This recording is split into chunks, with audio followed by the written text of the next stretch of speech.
tunnel, and I was hooked at that point. Kane in Chicago! Oh my God! Kane with the overtime winner!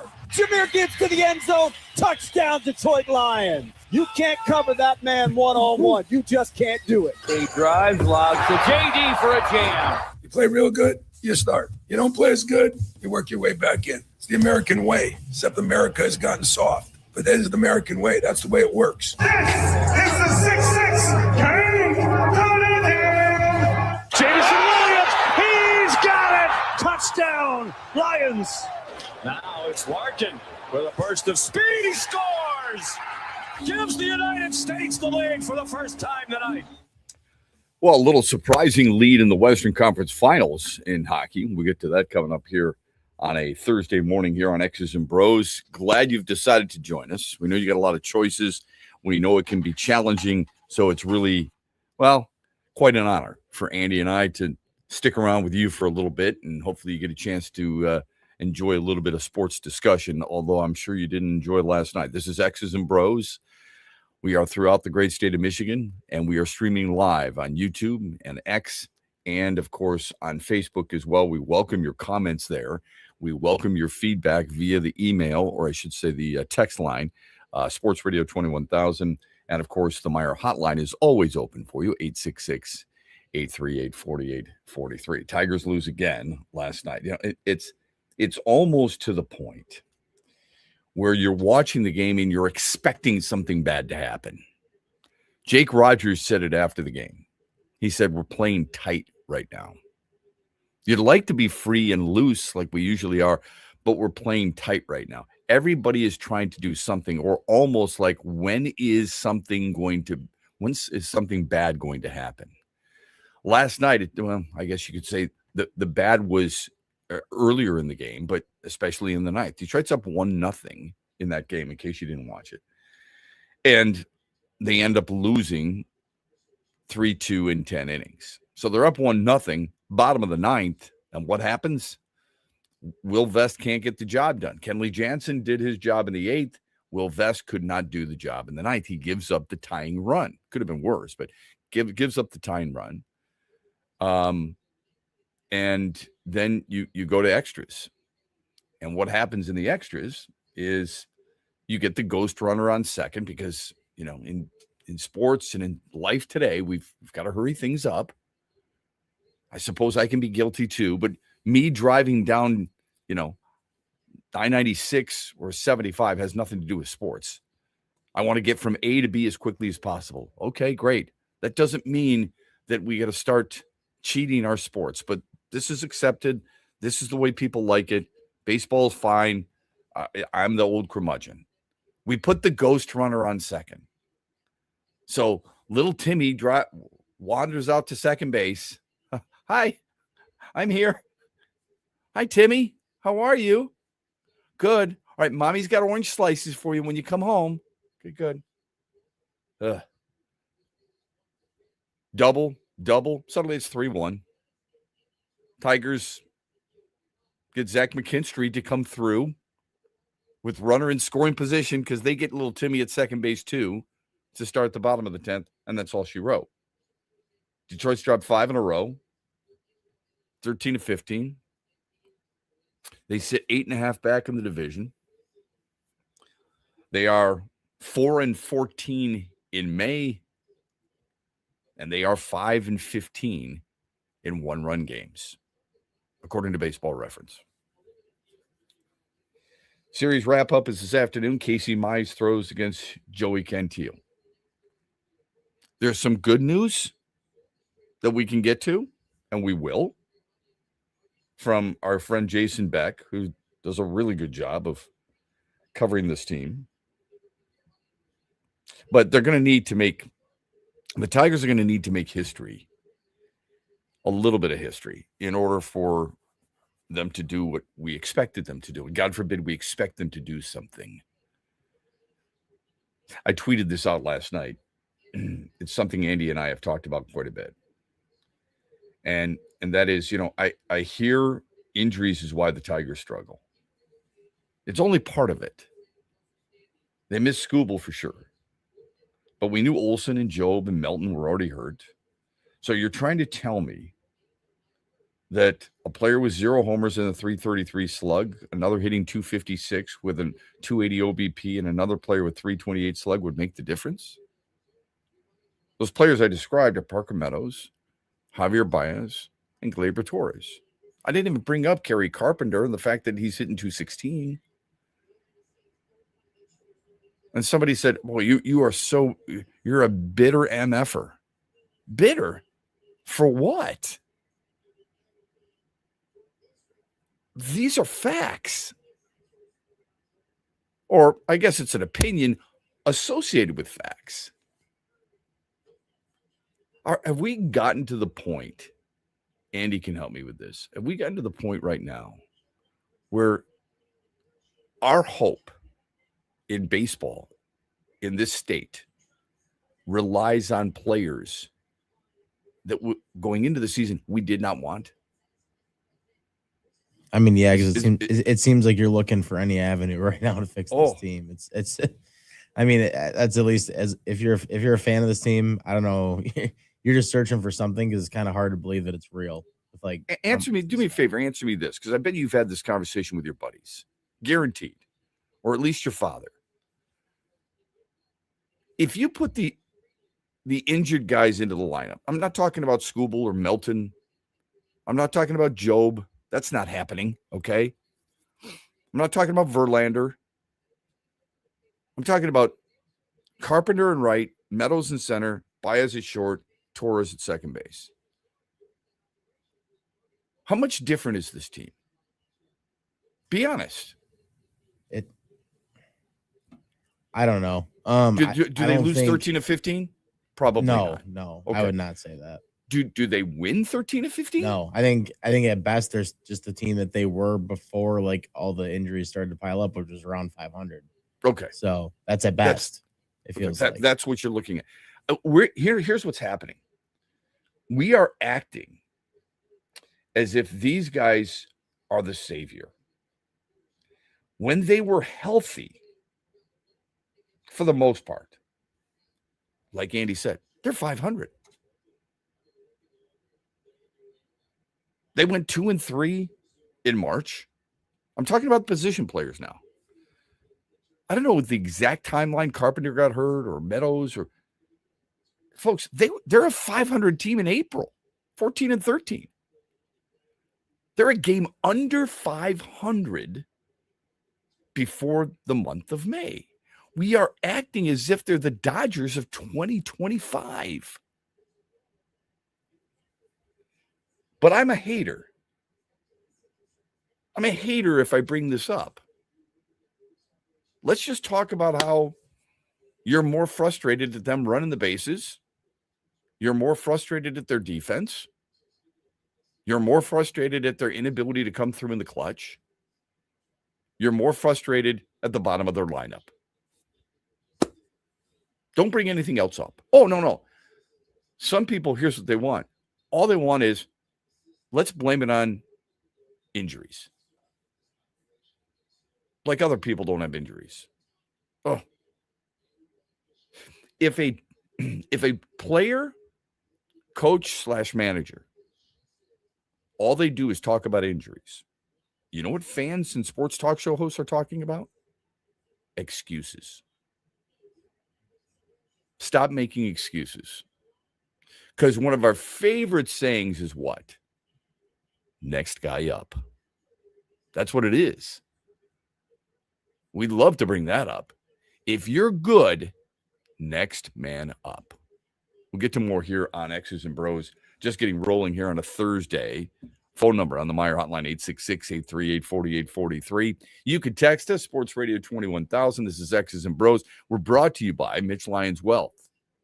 Huge here for my good friend Josh Garvey and the team at Dorn Mayhew, West Michigan, one of the world's top accounting, CPA, and business firms. Their worldwide headquarters are in Troy, Michigan, on the east side of the state. And Josh and his team connect with all the sports fans and businesses across Michigan.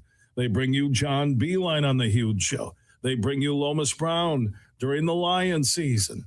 They are a top shelf team when it comes to growth and understanding what their clients need. And mix in when we do the Beat Huge contest or the NCAA March Madness brackets. Thank you, Josh Garvey, for what you do for the Huge Show and the Michigan Sports Network.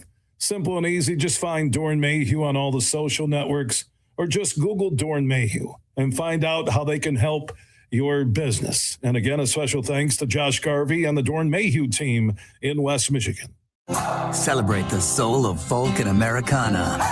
The Lumineers Automatic World Tour comes to Soaring Eagle Casino and Resort Sunday night, July 19th, with special guest Josiah and the Bonnevilles, part of the Soaring Eagle Outdoor Summer Concert Series.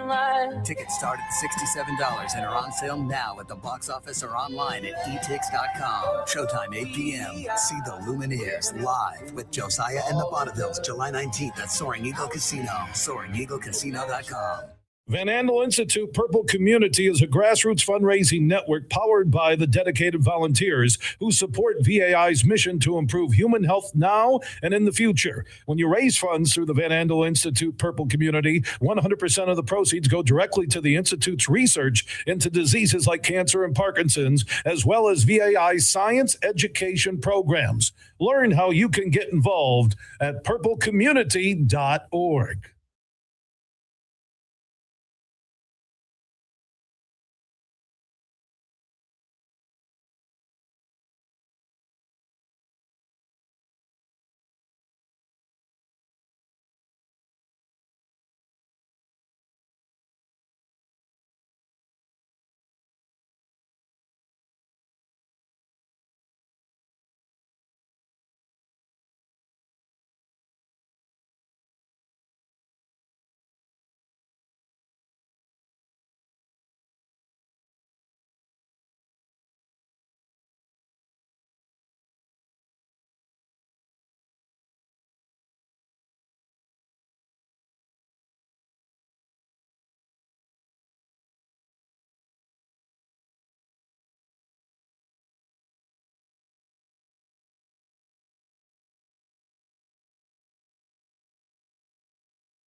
Yeah, very. I mean, it changes the complexion of the game, and those are hard to digest.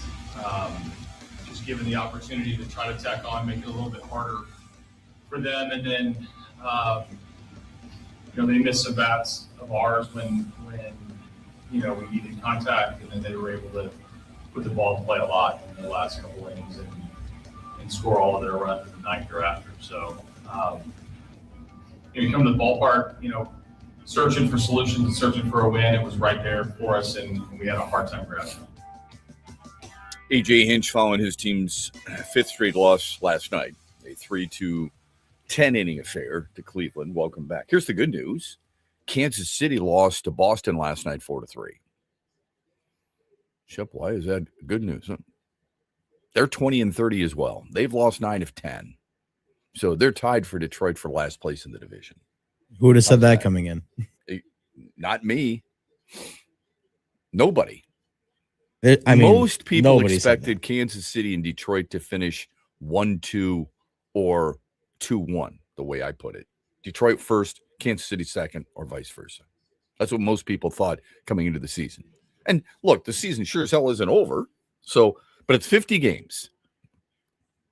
Andy, I asked you, you said 40. You asked me, I said 50. There's deep concern. There's concern not just because of the losing, but because of what appears to be a great deal and a lack of confidence. You talk to some of the beat reporters, they'll tell you it's not a good situation in the clubhouse right now. Here's the other thing that's got to happen.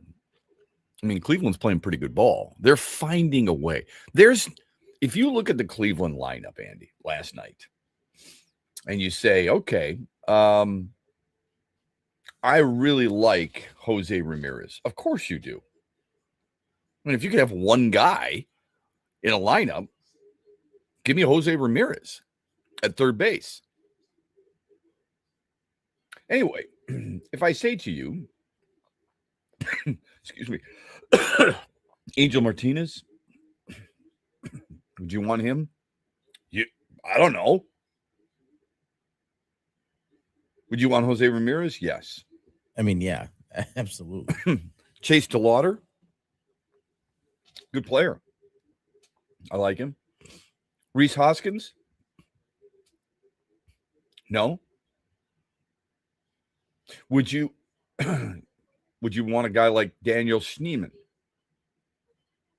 It's hard to say you wouldn't want a lot of these guys over what the Tigers have in their roster right now, I guess. But David Fry, you've seen David Fry for a while now. He's 30 years old. Stephen Kwan, yeah, for sure. He's batting 207. Yeah, that's crazy. Patrick Bailey, behind the dish. Do you like him? Remember they traded for him from San Francisco. Would you want him? Hard to say over Dingler, who I know isn't hitting as well right now, but yeah, I mean, There's a reason San Francisco was willing to part with Patrick Bailey. He's been $134. Yeah. Okay. Brian Rocchio, who I like. Yeah, seems to be doing pretty good in the 9 spot where they have him. But yeah, the point is, Cleveland is not made up of a bunch of all-stars. No, they're not. So, how are they doing it? They're finding a way. People love the small ball. Yeah, the craziest. I mean, I know the runner's already on second last night in extra innings, but that's maybe the craziest part about all of it is that last night in extra innings they're just hitting triple, double. It's like, of course they beat you that way instead of using the bunt right there. I don't know what's happened to Tyler Holton. But back-to-back doubles to lead off the 10th, right up the gap. I mean, it's like, are you kidding me? Just getting way too much of the plate. The Tigers are going to have to make history to make something happen. And here's what I mean. In 30 years, Chris McCoskey wrote this in the Detroit News. In 30 years since the wild card era began, only 3 teams have ever made the postseason with 20 or fewer losses in their first 50 games. It's a lot of numbers. So let me go back. Last 30 years, the wild card era, last 30 years, only 3 teams have made the playoffs by losing at least 20 games in their first 50. All right. So 20 and 30 is where Detroit is at. None since the 2019 Nationals. Trying to stay positive here. So it can be done. There's a number of things that are concerning. A lot of things that we'll get to coming up. So stay with us. Justin Verlander threw a 4-inning simulated game yesterday. He threw 62 pitches. He hit 96 on the gun. Sat regularly between 92, 93, according to those who watched him, Jason Beck, Chris McCoskey, Evan Petzold, guys who cover the team on a regular basis. So does that bring a smile to your face? Are you happy about that, Andy? You saw Justin Verlander throw a simulated game, 62 pitches, 4 innings, right? Thumbs up? Okay. Yeah, unfortunately, I know the result. But yeah, he gave up solo homers to Wenzel Perez, 2 of them, and Jahmai Jones. 2 guys who have been simply awful so far this year. So I don't want to be Mr. Negative here. Let's try to be as positive as we possibly can, okay? So that's good that he's working his way back. Yes, it's bad that he gave up a home run to a 167 hitter, actually gave up 2. And he gave up another one to a guy who's 0 for 11 against right-handed pitchers this year. Here's the other decent news from Jason Beck. AJ Hinch said Troy Melton is heading back to Detroit to assess his rehab between starts, work, and determine where he goes next. Hinch said this: he's going to throw a normal bullpen in the next day or 2, and then we'll have a decision to make. There were all kinds of speculation throughout social media yesterday that Tarek Skubal could start as early as next week. Hinch put the kibosh to that right away, because a lot of people feel like Skubal won't have to do a rehab assignment down in Toledo. That would seem odd to me, that you wouldn't get at least one in, you know? Anyway, Hinch said, that's not true. Quite honestly, it's ridiculous. So I think it's fair to assume that in order to be safe, he's going to have a rehab assignment. If he missed a couple of starts, that's one thing. He's missed a lot more than that. yeah, it'd be, absolutely shocking if he came back and pitched that fast. I'm not surprised. It just makes sense that isn't happening that fast. I don't know where he got that from. But. Well, remember, I told you this when it happened. While everybody was speculating he was going to be out 6 months. All right, maybe a little exaggerated, but he was going to be out until July. I said, I read the Curt Schilling quotes where Curt Schilling said, look, I had mine and I was back a lot earlier than people thought. So that's the best case scenario. So we brought that up, and it appears that it is best case scenario. He's got to do 1 or 2 rehab starts. That's fine. Getting him back in June is a hell of a deal for the Tigers, and much needed. We got our Mitch Lionswell poll question coming up. We got some interesting news from the Lions and postseason results from last night as well in the NBA and NHL after this. Brought to you by Mitch Lionswell. Dad, here's 3 reasons why we should go to the Meyer LPGA Classic for Simply Give. Okay. 1, you can spend Father's Day weekend with some real golfers. Ouch. 2, it's a good time for a good cause. Foodie fun, family fun, and fun helping feed neighbors in need. And 3. 3, do you really need another reason? Join the fun June 18th through 21st at the Meyer LPGA Classic for Simply Give. Learn more and get tickets at MeyerLPGAClassic.com. Rod Stewart returns to Soaring Eagle Thursday, September 3rd. The Soaring Eagle Summer Outdoor Concert Series with special guest Richard Marx. Tickets start at $71 and are on sale now at the box office and etix.com.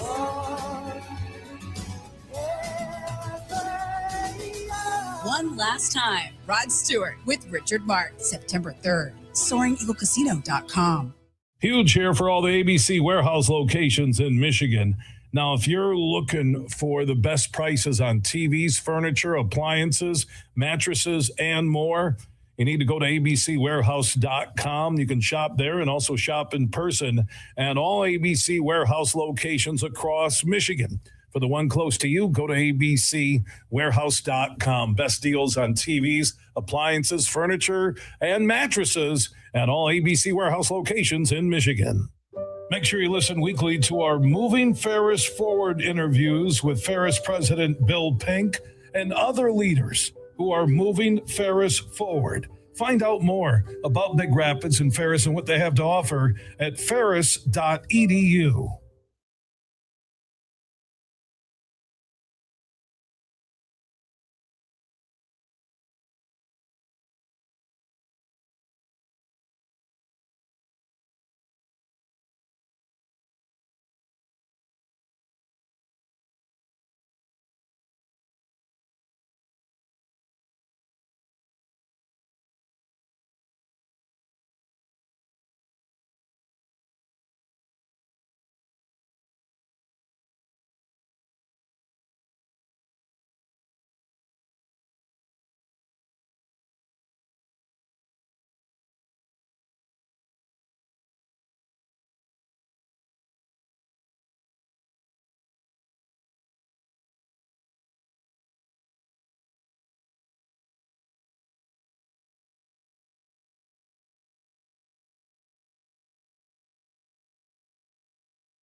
What's interesting, we just, this is why it's really hard to predict.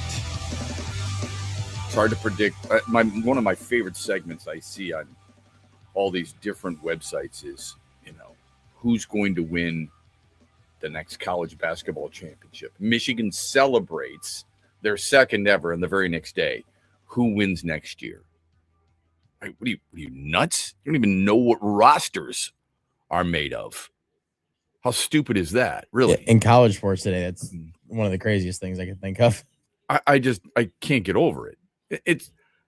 I guess it's not too different than you and I trying to predict the Lions' schedule. We don't even know who. We got an idea. You go into training camp in the National Football League, anything. You're going in there, and you probably, of the 54 guys, know 48.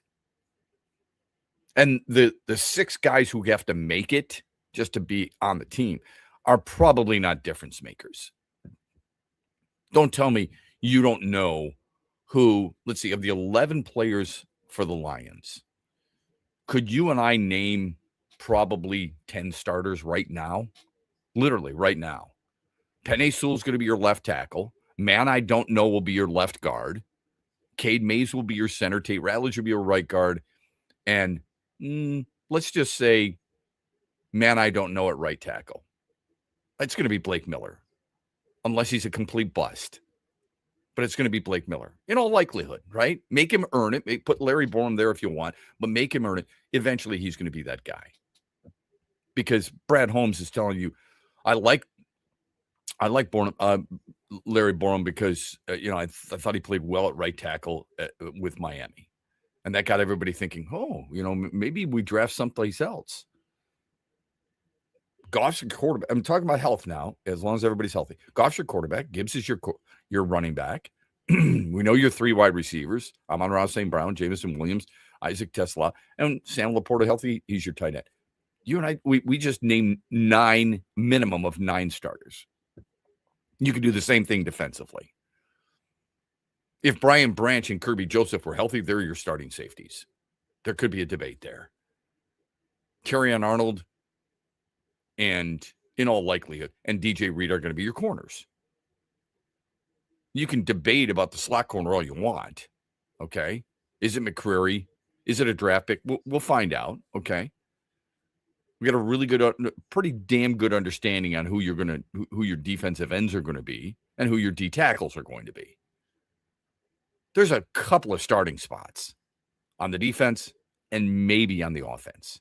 So we got an idea, all right? But it's funny when, let's predict what this team's going to do when we don't know exactly what the team is, nor do we have an idea of what the opposition is, because all it takes is an injury. Things might change in the AFC North if Aaron Rodgers gets hurt again, if Joe Burrow gets hurt again, if Lamar Jackson isn't completely healthy. Do you think things change? You damn right they do. Going into this season, how many people thought the Chicago White Sox would be over 500 at this stage? Not many. They didn't pick up their 25th win in 2024 until early July. Last year, they didn't pick up their 25th win until late June. 2 nights ago, the White Sox picked up their 25th win this year. You don't know. Just like we also don't know that they will stay that consistent the rest of the year. So let's not get carried away in that regard. But we feel like there are certain trends that are going to continue, and that was one of them. I thought the Colorado Avalanche were virtually unbeatable, especially at home. They had won 5 straight home playoff games. The Vegas Knights went out last night. They got 36 saves from Carter Hart, and they won 4-2. And the Avs will host game 2 on Friday night. OKC flopped their way. Beat San Antonio 122-113 to even the Western Conference Finals. I think you meant to say the first part, right? Yeah. Shea Gilgeous-Alexander had 30. Andy, come on, man. It's embarrassing. It's crazy what we're watching. I mean, especially with like the potential of those 2 teams, and then it goes that way. I get where you're coming from. I need to ask you a question because this is what I was thinking while watching it. And by the way, it's not just offensively; it's defensively too. There's a shot. I forget exactly. I don't know if it was Shai Gilgeous-Alexander or who, but I think it was Vassell comes out to set a screen, and before he even gets to the screen, all he does is extend his arm. It can't be any more than perhaps you trying to move by somebody in a tight space at the grocery store and barely touching them. Right. Yeah. And the Thunder player just flat and gets the whistle. It's amazing. This is what, and maybe I'm more surprised that the league hasn't caught on, done. That's what I'm saying. Like the embellishment part of it. Like how Yeah. have you not watched? Like, I mean, with all the complaints that came out of the Pistons series and stuff like that, especially with the foul discrepancy, like how is the league not taking more notice after something like that? Well, I mean, the James Harden so out of the stuff was Pistons, everywhere. first of all, they have to care. Yeah, right. Yeah. Out of the Pistons series. Yeah, like I mean, sure, maybe they don't care about the Pistons. You know, now they're eliminated. I would think now that's in their rear view and they've seen some of the stuff that they've seen in that series, that maybe they would start to look at it more for this series. They, can be like, oh, we corrected ourselves. You know what I mean? Well, but there was supposedly before the season began, or sometime during the season, I think it was during the season, they were going to rededicate themselves to blowing the whistle for flopping, for exaggerating. All right. It's an awful look for the league. It's especially awful when one of your quote unquote best players, I got to be honest with you. And I don't like saying this. Before the season began, mad respect for Shai Gilgeous-Alexander. Really like him. Okay. Love that he's one of the throwbacks to the Richard Hamilton, the Alex English type player where you can hit mid-range jumpers. I want to see more of that in the league. I think he's incredibly athletic. I think he's, you don't win back-to-back MVPs if you're a slouch. He is no slouch. But I'm starting to dislike him a lot. Yeah, it makes it harder. That's for sure. Yeah. No question about it. When people talk about Jalen Brunson, that has been, if I asked you who's the poster child for flopping in the NBA, who would you say? I would say LeBron James. Okay. It's tough to say which one. But listen, the names are, I mean, Jalen Brunson was that guy before this year. And now people view it as Shai Gilgeous-Alexander. I want you to think about that. Yeah. Your best player is an exaggerator. Your best player is a flopper. Free throw merchant, some say. 6 for 6 at the line last night, which I don't think is outrageous. But just the look itself. Does Connor McDavid do that in hockey? No. Okay. I mean, that's the thing. If they keep calling it, they're going to keep doing it. I mean, that they're acting, right? Like it's not, I feel like they know they're doing it. They're making it a part of their game because they're making these calls. I feel like. Yes, agreed. But where I was going with this is who are the best players? Does Matthew Stafford exaggerate? He was the MVP last year, right? In the National Football League. Is he an exaggerated player? No. Or is he viewed as a tough guy? Yeah, 100%. What's the take LA out of it? Well, they don't have any football fans anyway. Just football fans in general. What's the overall view of Matthew Stafford? Tough guy. I'm not talking about, I'm not talking about arm strength and sidearm throws that, a lot of people in Detroit hated while he was here, but suddenly he's doing it. No, and everyone's like, oh my God, it's amazing. I think with Matthew Stafford more than anything else, it's just like respect. Everybody respects him. I think you respect his game, you respect his attitude, Okay. You respect everything about him. I feel like. Well said. Either way, it's respect and he's a tough dude, right? Yeah, for sure. That's a part of it. Yeah, okay. And I just mentioned Connor McDavid or pick Nathan McKinnon, Nikita Kucherov. I don't give a crap. Give me one of those really good guys. Are they viewed as floppers? No. Okay.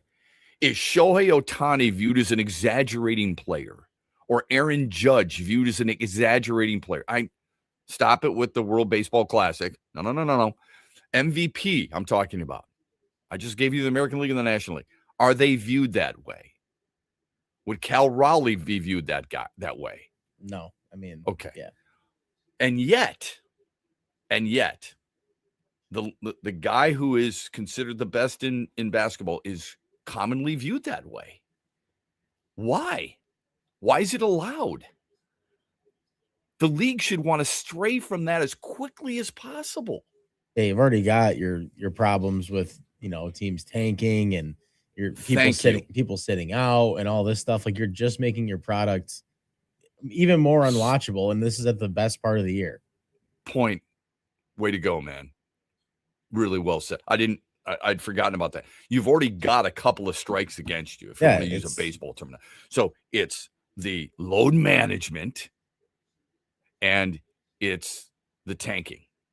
And it's openly talked about when it comes to tanking. Yeah, people talk about ways to try to get rid of it. Like, it's not a known thing. They're like, oh, we might be able to do this or do this, but I mean, no one. The flopping thing feels like it's getting to the point now where it's going to get forced into some conversation again this offseason. I can't imagine they win it at this point. You and I are talking about God, it. We see people put it on social media, and still nothing is done about it. Anyway, it's the hardest thing, I think, for some fans, man. Like, it's like if you like with the Pistons and stuff, like if you like watching basketball and you love the Pistons, when you were younger, like, whatever, you like the 04 Pistons, 08 Pistons, Isaiah Thomas, all that, like that era of basketball. If you like the NBA, like how it's got to be so hard to watch right now. If your team's not in it, you know what I mean? I can't imagine George Blaha. Because he's been calling games for 50 years. He's called the greatest of the greats. He watched that great era. He watched Dave Bing. They didn't do this crap during the Dave Bing and Bob Lanier era. No, I think on the radio, bro, I a couple times during the playoffs, I had to listen to the radio for whatever reason, just driving from spot to spot during the game. Sure. And Rick Mahorn, I believe, is the guy calling the game with him on there. And it's like the amount of times, like, he just couldn't stand like a foul that was called or whatever. It's just, I mean, it was I'm talking very minimal parts of the game I was listening to on the radio, and I would it's almost every time I would hear something about the officiating. Yeah, and that's really or the lack thereof. Yeah, like not making the right, or like that's a foul, like, like that. I would love to see. I really would. I would love to see the league adopt a more physical approach to the game again. I'm not saying, start hammering and clothesline guys, okay? But just in the words of Bob Watson in the Bad News Bears, which is before your time, let them play.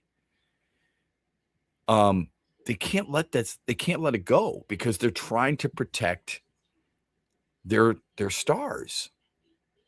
They want their stars to score. You're never going to convince me that this wasn't an edict. It's absolutely an edict.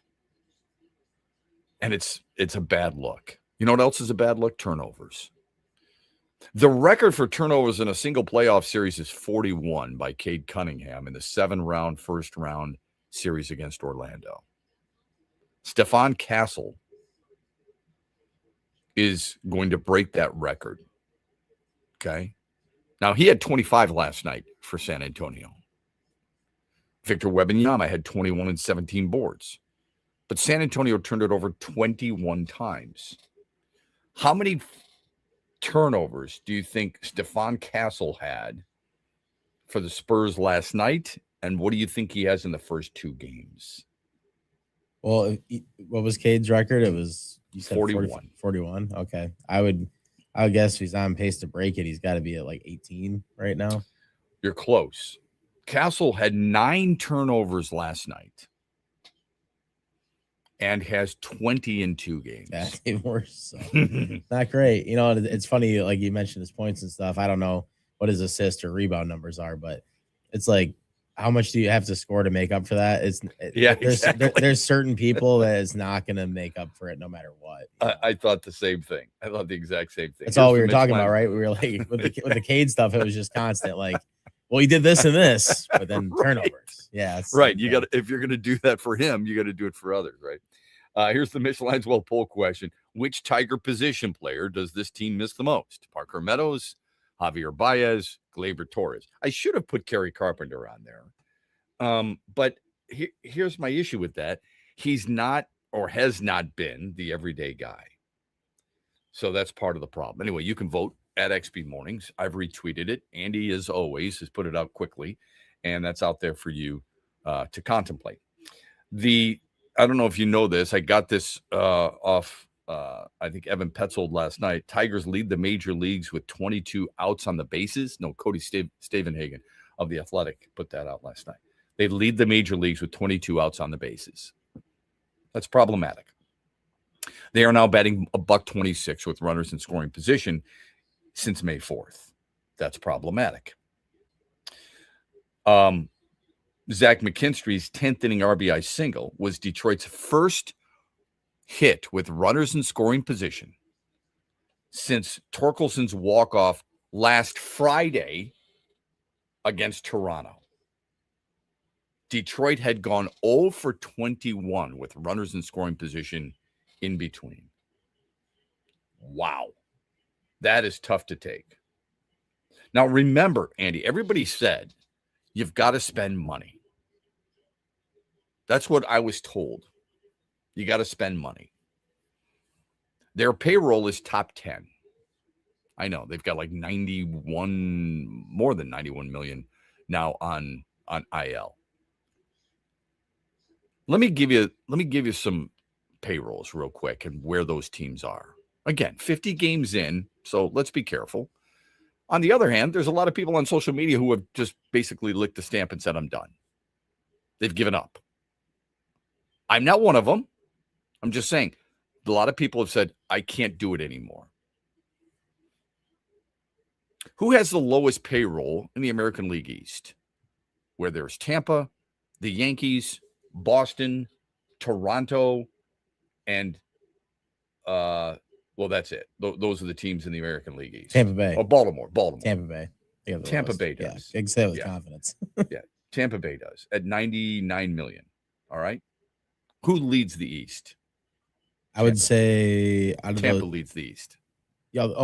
Record-wise. Sorry, I thought you were asking payroll. Who has the lowest payroll in the AL Central? And that includes Cleveland, Chicago, Minnesota, Detroit, and Kansas City. Probably the Guardians. The Guardians at 97 million. Yeah. Who leads the division? The Guardians. And they've been around it for how many years now doing that? Who leads? Who's got the lowest payroll in the American League West? That includes the Athletics, the Rangers, the Mariners, Astros, and Angels. Athletics? The Athletics. Yep. Yeah. Who leads the division? Athletics. The Athletics. Interesting. When we come back, would you do this if you're the Pistons? There's a rumor going out based on some intel from NBA insiders that the Pistons are interested or could be a landing spot for one superstar. We'll talk about it on the other side here on X's and Bros. Glad you're with us on a Thursday morning, brought to you by Mitch Lions Wealth. The stock market goes up and then it goes down. It's fine while you're saving for retirement, but as you get closer to retirement, it can cause stress. Mitch Lions here, founder of Mitch Lions Wealth. In my NFL days, this season could be a real roller coaster and a lot of fun, but roller coasters in retirement aren't as much fun. Do world events have you wondering if your retirement is safe? Will your money last even if the stock market were to take a dive? Have you had your retirement account stress tested to see what kind of risk you're actually taking? Let's not leave your retirement to chance. Hope is not a plan. Contact the pros at Mitch Lions Wealth today and put us to work for you. Let's ensure your plan works even if the stock market doesn't. Text PLAN, P-L-A-N, to 844-867-8335. That's PLAN to 844-867-8335. MitchLionsWealth.com, your best game plan to protect, grow, and win retirement. Investment advisory services are offered to MLW Advisory Services, LLC, DBA Mitch Lions Wealth, a registered investment advisor. Mitch Lyons here, founder of Mitch Lyons Wealth, where we create your best game plan to protect, grow, and win retirement. I'm here with Tiger legend Kirk Gibson, who we are proud to support and partner with on the newly opened Kirk Gibson Center for Parkinson's Wellness. Thanks, Mitch. We appreciate your support, and we are excited to have recently opened the center in Farmington Hills. It provides exercise therapy and educational programs that are helping the Parkinson's community. Just like Mitch Lyons Wealth helps improve the quality for their clients' retirements, this center helps improve the quality of life for people with Parkinson's. And Gibby, the best part of all is that access to the center is available to the Parkinson's community free of charge, right? That's right, absolutely free of charge for people with Parkinson's and their care partners. You hit a couple of the most famous home runs in Major League history, Gibby, but I feel that your greatest hit will be the positive impact the Kirk Gibson Center is making in the fight against Parkinson's. Mitch, since my diagnosis, I get up every day and focus on winning that day. This center encourages others to do the same. Awesome, Gibby. To learn more, go to kirkgibsoncenter.org. Dad, here's 3 reasons why we should go to the Meyer LPGA Classic for Simply Give. Okay. 1, you can spend Father's Day weekend with some real golfers. Ouch. 2, it's a good time for a good cause. Foodie fun, family fun, and fun helping feed neighbors in need. And 3. 3, do you really need another reason? Join the fun June 18th through 21st at the Meyer LPGA Classic for Simply Give. Learn more and get tickets at MeyerLPGAClassic.com. Make sure you listen weekly to our Moving Ferris Forward interviews with Ferris President Bill Pink and other leaders who are moving Ferris forward. Find out more about Big Rapids and Ferris and what they have to offer at ferris.edu.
think so. Yeah. I mean, look, you're only going to.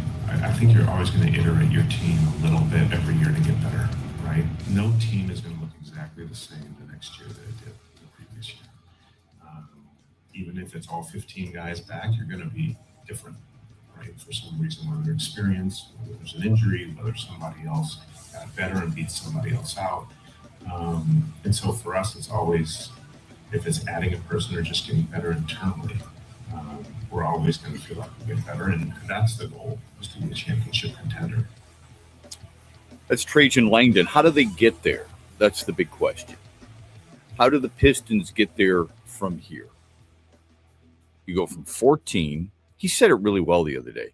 14 wins to 44 wins to 60 wins.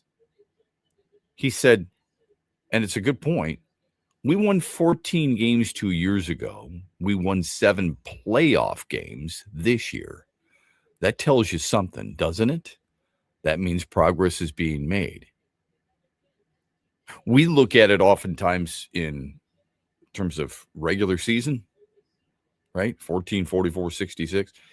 There's growth. You can get better by not winning as many regular season games. Cleveland proved that this year by being in the Eastern Conference Finals, okay? So there's something to be said for that. How do they get there? The common belief is, and I'm part of this, by the way, is you need another shooter, you need another scorer, you need another ball handler, you need another guy that other teams have to account for. Who's going to hurt me? This is what the other teams are looking at with the Pistons. Who's going to hurt me other than Cade Cunningham? Okay. So who are those guys? The Pistons, according to many ESPN and other NBA analysts, could be a potential destination for Kyrie Irving. Here's the hypothetical. Again, just hypothetical. The Mavericks get Ron Holland, Duncan Robinson, Karis LeVert, and a first-round pick. You, in turn, get Kyrie Irving. Would you do that deal? Simply put, would you do that deal to get Kyrie Irving here?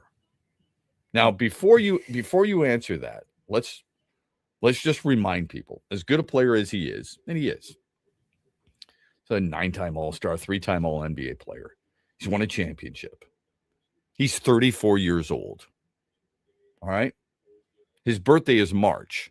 So during the season next year, it's going to be the end of the next season next year. But during the season next year, he's going to turn 35 years old. He is also coming off an ACL tear.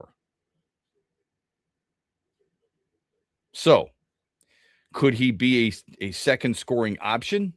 Hell yeah, he could. He absolutely could. And when healthy, hell, even in Dallas this year in 50 games, he averaged 25 points a game. He's a guy who averages 24 points per game in his career. His best years, he's averaging 27. That's a hell of a upgrade. But can I stress one more time? He's 34 coming off a torn ACL. The Heat, the Raptors, the Rockets, Minnesota, also allegedly possible landing spots. Would you do that, Andy? No. Why? He's never been the personality that I've liked, and maybe I let that leak too much into my opinion on him. Right. But I just don't think he would fit like what the Pistons are doing. I don't know. Or if they want to continue to be, the kind of team that they are, I don't think that he fits that mold. Can he score? Yeah, for sure. But all that said, with an ACL, like coming off that injury too, I don't know if I love giving up that much for him. I think he plays a lot of minutes, plays a lot of games, and scores a lot of points. He's a great player. I'm not going to deny that. But if you're going to give up that much, maybe you could get somebody else too. I mean, I don't know. All right. These are fun conversations. They really are. When you say they're giving up that much, first of all, Ron Holland, has he been what you thought he would be? Okay, nothing crazy. Yeah. No, he doesn't appear to be the guy who's going to suddenly sprout as an offensive player. I agree with that. Yep. Do you care about the first round pick? Probably not, because where do you think the Pistons would be in the right, exactly. And plus they have all their first round picks for the next 5-6 years, something along those lines. Okay, so there's two that you're kind of shrugging your shoulders. Karis LeVert's got one more year left on his deal. Does that matter to you? Nope, not with what he did for most of the season. Yep. Right. So basically, you're worried about losing Duncan Robinson because he can shoot the three. Yeah. Fair enough? Okay. I mean, that's what it's come down to. Yeah. All right. And I think Robinson's got one more year left on his contract. Is that right? I think 1 year. I think that's what it is. Yeah. It wasn't a long deal. They signed him too. So right. So what are we talking here? Seriously, what are we talking about? Big deal. The ACL tear concerns me. Here's what I would want to know, and not that Trajan Langdon could tell us this. He would have a plan. Who else are you going to use? Because if you're going to lose Robinson, not that he's a must-keep guy, I'd be happy to get rid of all that package for Kyrie Irving. The ACL, obviously, your doctors have to check it out. It scares the hell out of me. Make sure he fits in, all this other stuff. Okay. You still need the stretch guy. I saw somebody the other day say, Kristaps Porzingis. No. He gets hurt way too often. Yeah, I mean, that's more what it is for me, though, with Kyrie, is like, who else are they still going to add? Like, is that going to be Correct. Is that all they're going to do? Because if that's all they're going to do, then I just don't like it. I'd rather use some of those assets for somebody else. And so that's the key. Yeah. What you just said there. You're not worried about losing those assets for Kyrie Irving. No, not. I'm not. You're worried. You want to use those assets to get somebody else. Exactly. You want Lauri Markkanen. I shouldn't put names in your mouth. No, that is one that you want a guy like Lauri Markkanen. You want a Trey Lyles. You want somebody along those lines, right? Yeah. A Michael Porter Jr. Fair enough. Okay. Yep, for sure. I would love to see them. This is easy for me to say because it's not my money, but I'd love to see him go get a guy like Zach LaVine. Yeah, okay? I wouldn't mind that either, because when he's at his best, man, he shoots it better than a lot of people. Yeah, he could shoot it. If you got a guy like, these are, it's not that I don't like Kyrie Irving. I do like him, quite honestly, but the age in which he gets hurt scares the hell out of me. LaVine is 31. All right. And in case people are wondering, he just played. I mean, a lot of people remember him with Chicago. He played in Sacramento this past season. All right. Averaged 19 points per game. Doesn't blow you away, but he's going to take the place of a guy like Tobias Harris. All right. Even though he's smaller. I mean, he's 6'5". So that's probably not fair. But he's another ball handler. You would have one of the larger backcourts in basketball with him and Cade Cunningham. All right. So he'd be a really nice fit. And then you use, that's a free agent. And then you use that package that you were talking about to go get a Lauri Markkanen type of player. And Lauri Markkanen would, here's a guy he's a 7-footer. And he's still a young player. He's 28 years old. You're going to have to give up more than what I just mentioned. But he's a guy who's going to average 23 points a game for you. Use that package. Go get that tall, offensive-minded stretch guy. Sign a free agent like Zach LaVine. Think about how... And you've got the guys that you've got coming off your bench. Think about how much better you will be. I know you lose a Ron Howland, but suddenly if you had Cade Cunningham and Zach LaVine and Asar Thompson and Jalen Duren and Lauri Markkanen, that's an incredibly tough team to match up against. Sure, you lose a little defense. But then, coming off the bench, you've got guys like Danish Jenkins still, and you can still boost that a little bit. You get a guy like Isaiah Stewart coming off your bench. You're going to have to lose something to get something. And you're going to filter in some other guys. But those are two names that I think would be really good and really helpful. And if you don't want to do that, then you can go with, Trey Murphy, who's 6'8", and just 25 years old. Trade for Trey Murphy, trade for Lauri Markkanen, sign or one of those two, sign a Zach LaVine, and you're in really good shape. Phone number on the Meijer hotline, 866-838-4843. I really like Trey Murphy. He's the guy I've wanted for a while now. We're back with more after this. We're brought to you by Meijer. Huge here for the Michigan High School Athletic Association.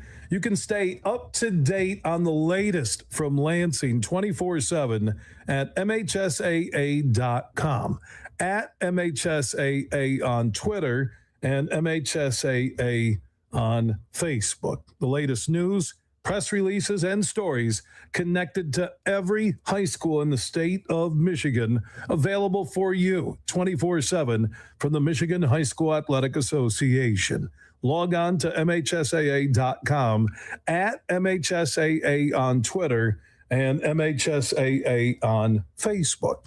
And if you're looking for archive, boys and girls, high school sports, MHSAA.TV. That's MHSAA.TV. 24/7, everything you need to know about high school sports in Michigan. Log on to MHSAA.com.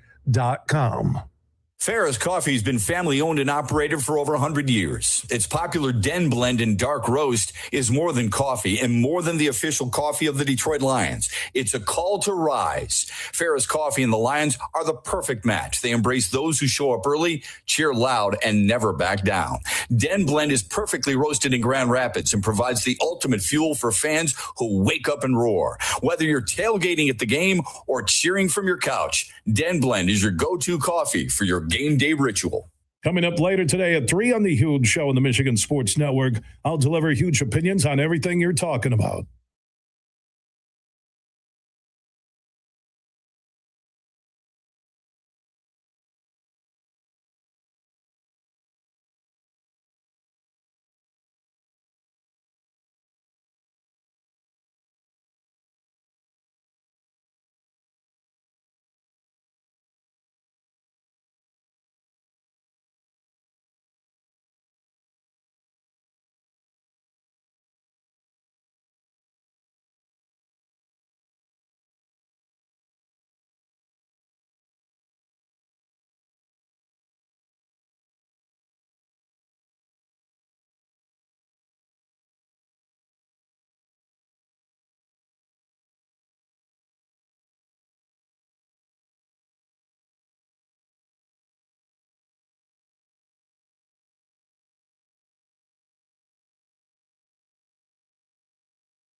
Been in a tennis match in Florida yesterday?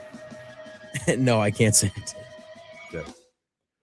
So I'm not a big tennis guy, all right? But there's a match going on at night. And I don't know exactly where it was, but it's in Florida. And they had to halt play because there was a woman moaning from a nearby apartment.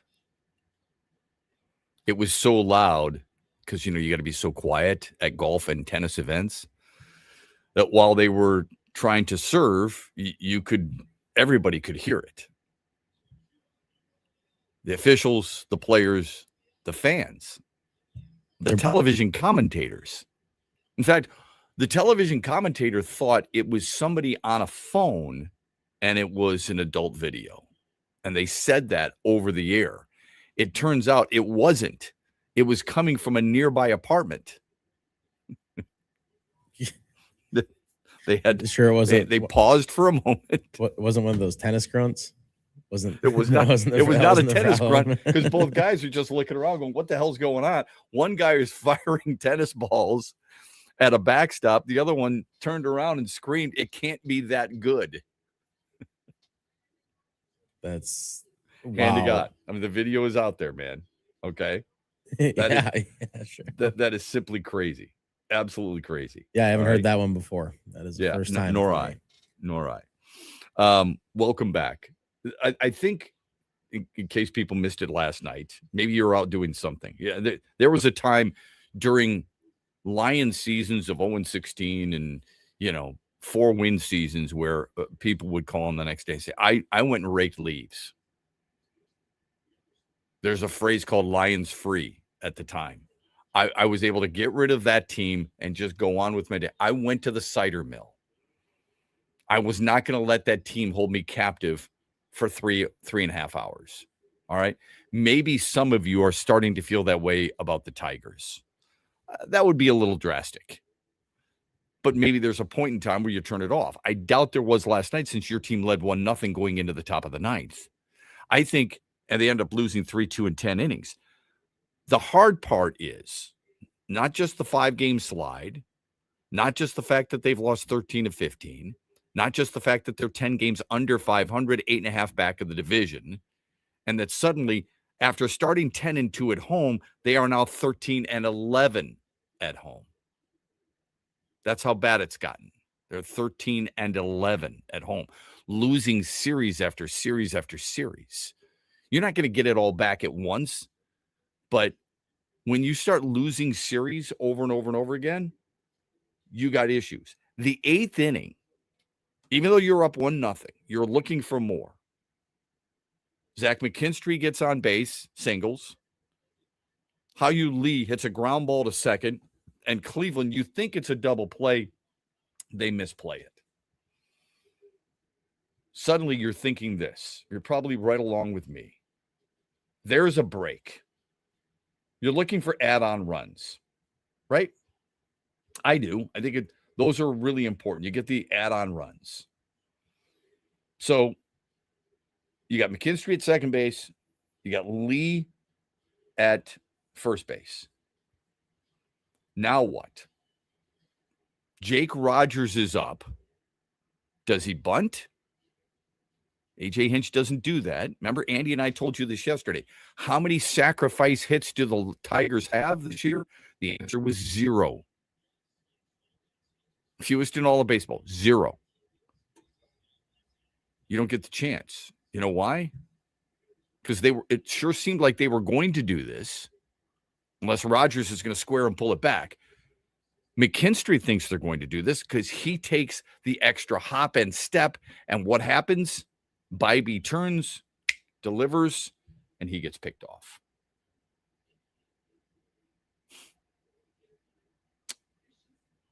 I mean, that was just where it's that sucks the air right out of you, man. Like, come on. People are going to make mistakes, man. All right. Oh, yeah, for sure. I mean, everybody does. What was the point? To get to third faster? Of course. But what are you doing there? Yeah, in that situation, man. In that situation, everybody knows you can't even leave early until the ball hits the ground. Because if you pop it up, you could get doubled up, obviously. If the batter goes to bunt and pops it up, you could get doubled up. So what is the Little League rule? Make sure the ball's on the ground. Don't leave until you see the ball bunted on the ground. And he gets picked off second base. And then what happens is Roger strikes out, and then Keith lines out right to the shortstop. And you're like, are you flipping kidding me? So then I think to myself, okay, well, all right, let it go. Serenity now. Thank you, Frank Costanza. Serenity now. And Will Vest comes in, guy who was hurt. Remember, everybody's telling us the injured players, when they're back, everything's going to be okay. Will Vest comes in. And what does he do? Single to right, single to left, sacrifice bunt, ground out to second. The big concern for people last night, why wasn't the infield in? Okay, so then a strikeout, you go to extra. Detroit fails in the ninth inning. All right. I did notice that because I feel like most of the time in that situation, their infield has been in this year. Is it not? Correct. Like, yeah, I know. Yeah, I'm confused. I still didn't get that either. Yeah, I mean, it's fair to ask. Like maybe he was just okay with giving up the run, like because he would rather get out of the inning in a 1-1 tie. I doubt that. I don't know. I'm trying to think of a way to explain it, but well, AJ Hinch did explain it last night, but it didn't leave people with a whole lot of solace. Bottom line is, ninth inning, you had a chance.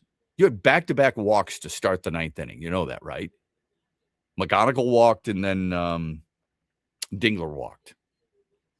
So you're thinking, and I thought of the text we got. I think it was from Freddie yesterday. We did get a text about Riley Greening coming through. Remember? And I gave all his information. Runners in scoring position with 2 outs, man at third base with 2 outs, for his career, for the season, blah, blah, blah, blah. We're talking about the leading hitter in the American League at the plate with 2 men aboard and nobody down. Green strikeout. I'm shaking my head. Veerling strikeout. I'm shaking my head. Wenceel Perez strikeout. I'm throwing things. At that point, not that I'm Nostradamus, not that I have a magic ball, but there's a feeling you get about your team in the pit of your stomach. You and I have both been there. I know you have, where you're like, this ain't happening tonight. Yeah, I mean, last night was one of those nights, man. That's how I felt. As bad as they've been, last night was just like, man. Like, Dude, that's how I felt in the 10th inning last night. I'm like, this ain't happening, is it? And then double. Next thing you know, it's 3-1, and you're going to yourself, come on, keep pushing. Give us something. Couldn't get anything. I mean, yeah, it's like 3-2. But you go back, so you'll look at the 9th inning, and rightfully so. I'm not saying you should. You look at the 10th inning, the back-to-back doubles. You look at the 9th inning, and a single here, a single there. Good execution by Stephen Kwan. Give Cleveland credit. You miss the opportunity in the 9th. You're frustrated at Green and Veerling and Perez after striking out with 2 men aboard and nobody down, not coming through. I'm frustrated at the 8th inning. The add-on run. It changes everything. Stephen Kwan's not bunting guys over in the 9th. 100%. It was 2-0. If it's a they win last 2-0 night. game Yep. instead. There's my frustration. Yep, that matters a lot. Yeah. Don't be a hater. The Mitch Lyons Wealth Poll question. Which Tigers position player are you missing most? Vote as often as you want at XB Mornings. Final hour? Nope. About an hour and a half right around the corner. We're brought to you this hour by our friends at Meijer. Huge here for the incredible Crystal Mountain Resort in Thompsonville, Michigan. If you've never experienced the mountain, it's unbelievable. They offer up 36 holes of championship golf, Betsy Valley, Mountain Ridge, accommodations, a ton of choices. Go to crystalmountain.com, see everything for yourself. One of the top spas in America. They can handle businesses, small groups, big groups, your buddies, the ladies, and more. Book your getaway now at crystalmountain.com. That's crystalmountain.com. Ferris Coffee has been family owned and operated for over 100 years. Its popular Den Blend and Dark Roast is more than coffee and more than the official coffee of the Detroit Lions. It's a call to rise. Ferris Coffee and the Lions are the perfect match. They embrace those who show up early, cheer loud, and never back down. Den Blend is perfectly roasted in Grand Rapids and provides the ultimate fuel for fans who wake up and roar. Whether you're tailgating at the game or cheering from your couch, Den Blend is your go-to coffee for your game day ritual. Rod Stewart returns to Soaring Eagle Thursday, September 3rd. The Soaring Eagle Summer Outdoor Concert Series with special guest Richard Marx. Tickets start at $71 and are on sale now at the box office and etix.com.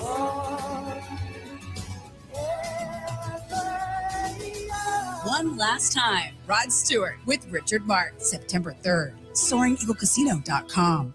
Van Andel Institute Purple Community is a grassroots fundraising network powered by the dedicated volunteers who support VAI's mission to improve human health now and in the future. When you raise funds through the Van Andel Institute Purple Community, 100% of the proceeds go directly to the Institute's research into diseases like cancer and Parkinson's, as well as VAI's science education programs. Learn how you can get involved at purplecommunity.org.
Couple things. Welcome back. 35 after the hour.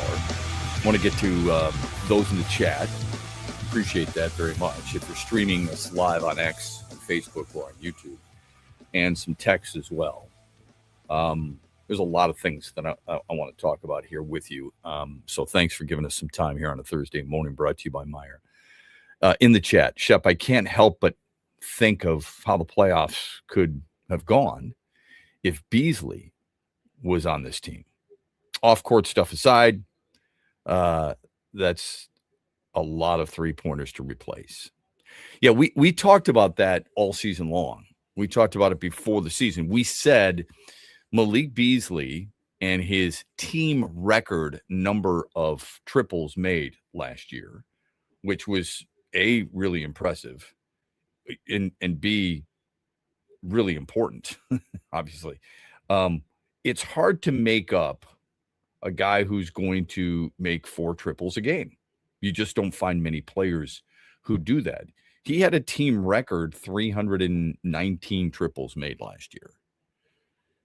So when you lose that, and you lose Tim Hardaway Jr., and Tim Hardaway Jr. is a really good player. He's a really good pro. He's a professional dude, all right? He's now 34 years old, but he brings a certain mentality to a team, and a guy who is making 3 triples a game. So suddenly you're losing 7 3-pointers per game. That's a lot. He made 224. Okay? That's a lot of triples. That's 540 triples, as we've said. How do you make that up? Duncan Robinson, great. 200 threes. You're still a lot short. You weren't making that up. And yet this team won more games. I would just remind you this. And I appreciate it because I think during the regular season it matters. Look, in the playoffs it matters too. But remember how Malik Beasley played last year against the Knicks? He was horrible. He missed way too many shots. I would say that was almost like the main talking point. It felt like at that time was that he was missing his shots and that was hurting them. He shot 37% from the floor, 34% for 3. He was 20 of 59 against the Knicks, but he shot 37% from the floor. That ain't working. In the words of Dire Straits, that ain't working. Here's the other thing. So look, if you got the regular season Malik Beasley, yes, but we didn't see that last year. So I think that's a tough one. I don't blame you for wondering about it, thinking about it, but based on what he did for us a year ago, I would say that was not their biggest problem. Now, in fairness to the person in the chat, for them to say that also means that the other team has to at least account for him. So maybe that would have changed some things. So that's a couple of good points, actually. I still think there are players out there that you definitely need. And I think you would have needed him whether you had Malik Beasley or not. Let me get to some texts. Our friend Freddie chimes in right away. He talked about Drew Anderson. The start. Drew Anderson actually was really good as a starter yesterday. I wouldn't want him starting. There's so much made of what he did and his strikeouts per 9 in Korea. No offense to Korean baseball, but it's not Major League Baseball. So I am tired of hearing that example. I'd like to hear more relevant news of what you got going on right now. Anyway, Shep, any fan in this town who thinks the Tigers comeback is not seeing straight. This trade deadline, or a lot sooner, needs to be cleaning house and the closets. The windows are broken, the screens are ripped. Sounds like the house is in disarray, right? It's really funny. Hard to argue with that. It is, but do I need to remind you of 2 years ago? Mm-hmm.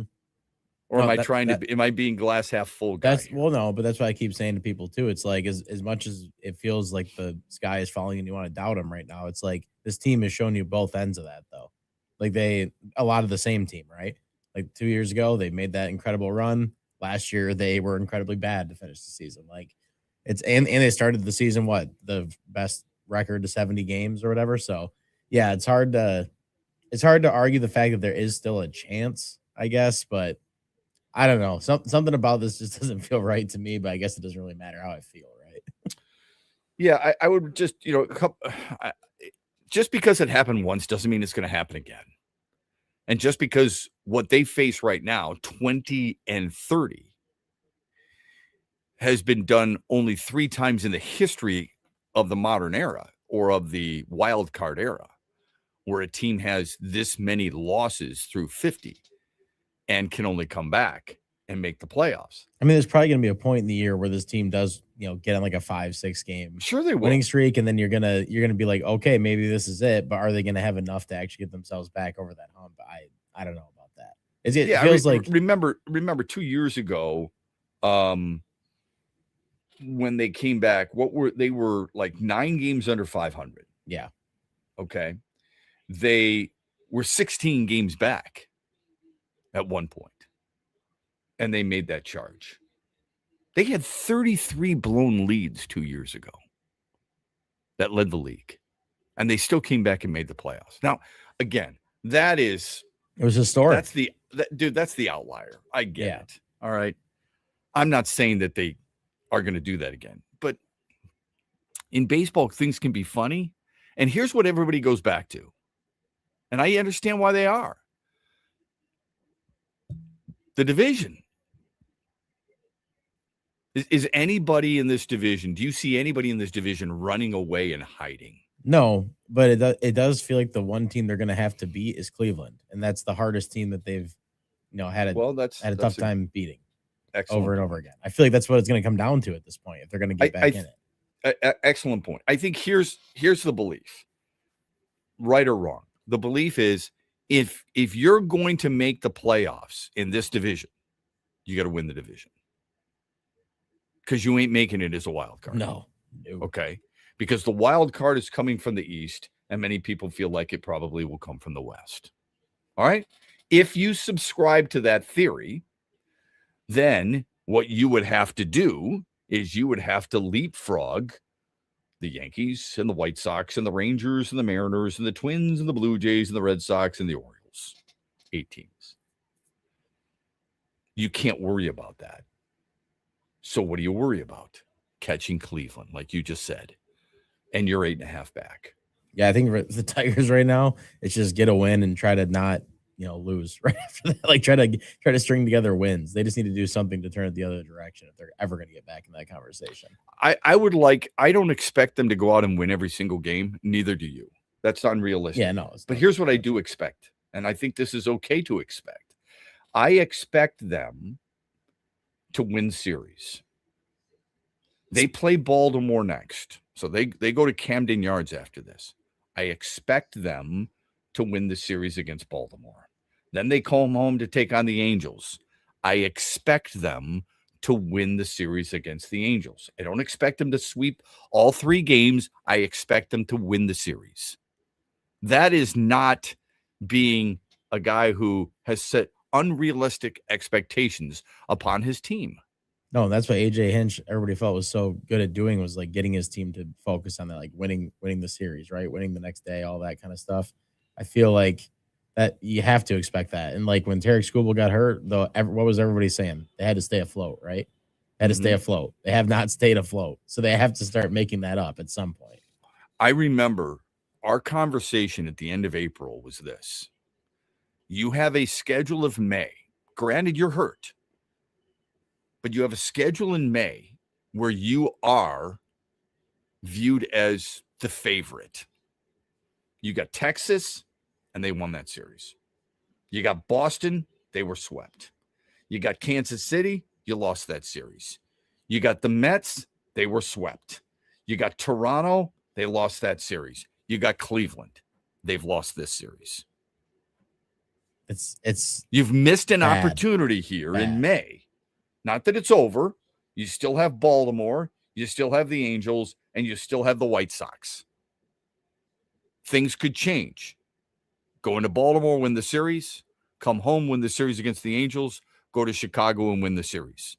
Suddenly, you've won 3 series in a row, and you never know what's going to happen with Cleveland. Not that you should necessarily care. Let's think about your own house. But this team recently, the way they've played, the little things that they used to do that mattered seem to matter for the other team now. The little things lead you to believe, how is this team going to win 3 series in a row? They don't look at it like that, and nor should they. You and I do, but they shouldn't look at it like that. They're worried about today beating Cleveland, and with Casey Mize on the bump, they've got a really good chance at doing that, okay? And then they'll worry about going to Baltimore and staying in the harbor and then getting at least 2 out of the 3 wins there, which would be great. Would it convince you and others in your circle that they've turned it around? Nope, it wouldn't. And I wouldn't expect you to. And I bet you they wouldn't either. But that's kind of the situation that we're looking at right now. So I hear where you're coming from regarding that, Freddie. Shep, this team made it to the playoffs 2 years ago. Lions went from NFC Championship game to 15-2. Pistons went from number 1 seed, and the Red Wings were on the cusp, and not one GM in this town did anything to help their offense in a way except for bench players. Analytics have ruined sports and the regular season so much, it wakes me up for the playoffs, and even then. Okay. Yes. I think Trajan Langdon, what he said at his press conference the other day, almost there are parts probably that hurt him, because I think people look at it as if, oh, now you're going to evaluate this team after missing an opportunity with 60 wins and winning the East since the East was open. And he's getting ridiculed because of the history of the other GMs in this town. Steve Yzerman didn't do anything. He did. He traded for Justin Falk. He traded for John Gibson in the offseason. As somebody pointed out to us yesterday, corrected us, they traded for Alex DeBrincat. They traded for Justin Falk this year. They give up the 15th overall pick. Okay. I think Justin Falk's a really good defenseman, so I'm okay with that. What will he do in the offseason? How will he readjust this lineup, this roster? That remains to be seen. Everybody's going to wonder that until something actually happens. Yeah, he's had a long enough runway where people are just like, you know what, you're going to have to wow me. Sorry. And again, you're not a general manager for the public. You're a general manager for what you think is best for your team now and in the future. You can do both. So forget about that for a minute. Trajan Langdon is being viewed like the 4 guys at a table: Scott Harris, Brad Holmes, Steve Yzerman, and Trajan Langdon, and having a conversation. What is it about you 4 guys that refuse to do something at the trade deadline? Yzerman would say, I traded for Justin Falk. Langdon would say, I traded for Kevin Herter. Brad Holmes would say, I didn't see the need. Most of us are using our guys to draft and develop, and you get better before the season than you do at the trade deadline. And Scott Harris would say, look, we made trades. We acquired players. They just weren't the right guys. Because we as fans, what do we want? We want the big name. We want the guy who's going to stop us in our tracks and say, I've got to get tickets right now. That's oftentimes what happens. And I'm not saying you're wrong, by the way. You got to do something. I mean, Brad Holmes did trade for Zadarius Smith a couple of years ago. It's not good enough. I'm not saying he is, but we act as if they've never done anything.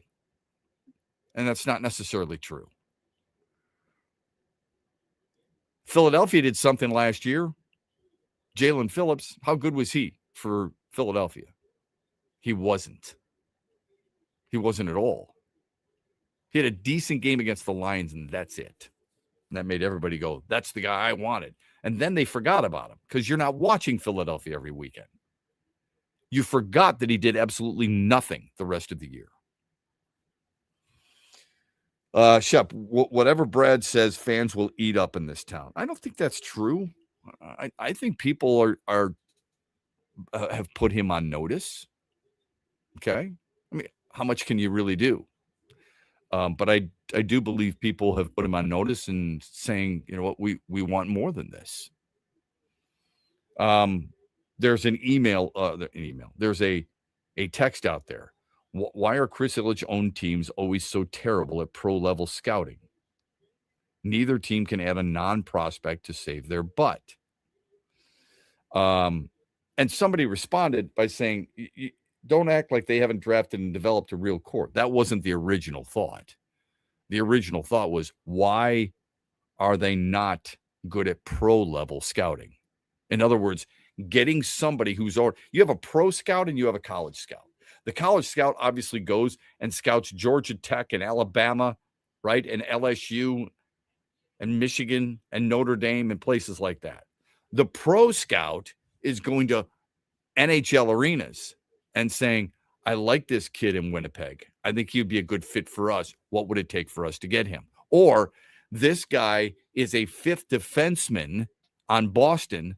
I need to bring him to us so where he could be a third defenseman. That's what people are frustrated with. Where's the pro scouting when it comes to the Tigers? How come you're going out and getting Drew Anderson from Korea and you're not getting the right fits for this baseball team? Now, who would those pro scouts have gone and gotten? You know, the Javier Baez, the Gleyber Torres. Why does Gleyber Torres fit? Why does Kenley Jansen fit? Why should we bring back a guy like Will Vest from Seattle a few years back? Why does Zach McKinstry fit here, but he didn't fit with the Cubs? That's what they're referring to. Or a non-prospect, a guy who wasn't viewed highly in one organization, but is here. And he could come here and help you. Trey Sweeney. You know, did the Dodgers really need him? Oh, we got him in a deal. That's awesome. Where's he been? Nowhere. I don't think the Dodgers needed Trey Sweeney. Yeah, I'm sure the Dodgers are just fine. I mean, I know there's LA Sports Radio right now is going, I don't know, man. If we had just held on to Trey Sweeney, we really got fleeced in that deal. Phone number on the Meyer hotline is 866-838-4843. You can text us Sports Radio 21,000 or join us in the chat as we stream live on YouTube, on X, and on Facebook. I do want to get into a little bit of football discussion. There's a guy out there who was drafted in the second round. Is he the right fit for the Lions? We'll hear from him. Sad, glad, or no reaction to an all-time great saying goodbye. And which injured Lion or new Lion needs to be elite to be a difference maker for them this year? We'll get into all that in the final hour of X's and Bros here on a Thursday morning, brought to you by Meyer. The stock market goes up and then it goes down. It's fine while you're saving for retirement, but as you get closer to retirement, it can cause stress. Mitch Lyons here, founder of Mitch Lyons Wealth. In my NFL days, this season could be a real roller coaster and a lot of fun, but roller coasters in retirement aren't as much fun. Do world events have you wondering if your retirement is safe? Will your money last even if the stock market were to take a dive?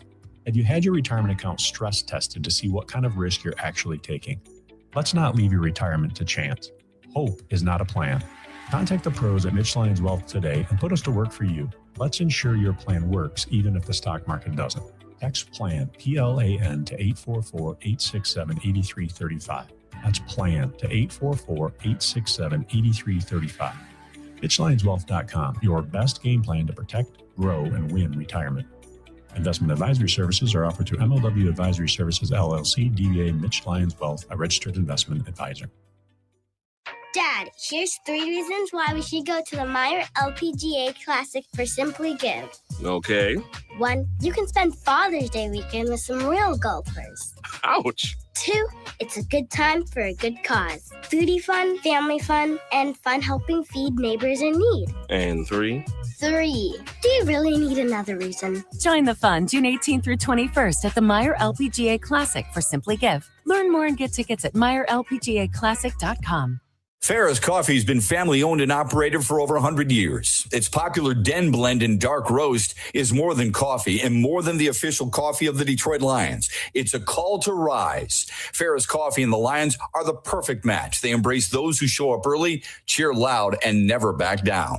Den Blend is perfectly roasted in Grand Rapids and provides the ultimate fuel for fans who wake up and roar. Whether you're tailgating at the game or cheering from your couch, Den Blend is your go-to coffee for your game day ritual.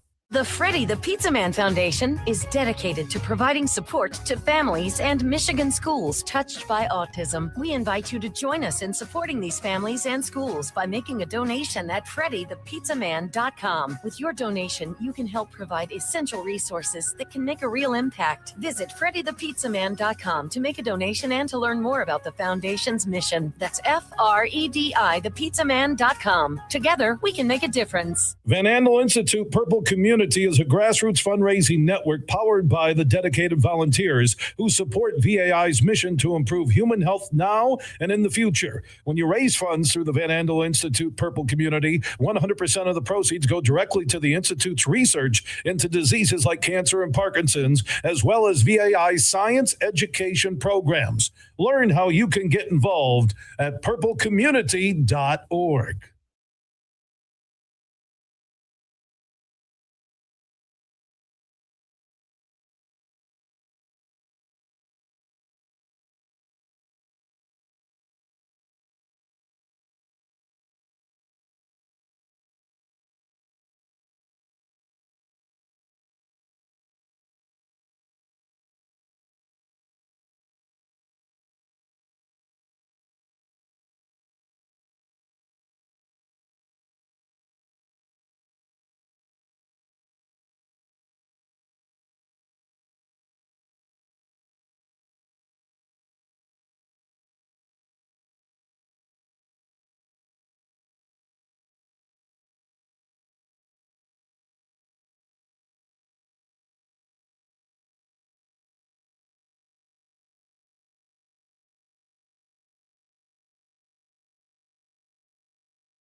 Okay, welcome back, X's and Bros. There's a fine line, I think, Andy, between being passionate and being negative. I think you and I both want to be passionate about all our teams, but you also have to be realistic, okay? And for those people who think, well, you're just a negative person and so on and so forth, I mean, try to see through it. I mean, here's what I ask you. You go to work, and hopefully you go to an office where you can interact with people.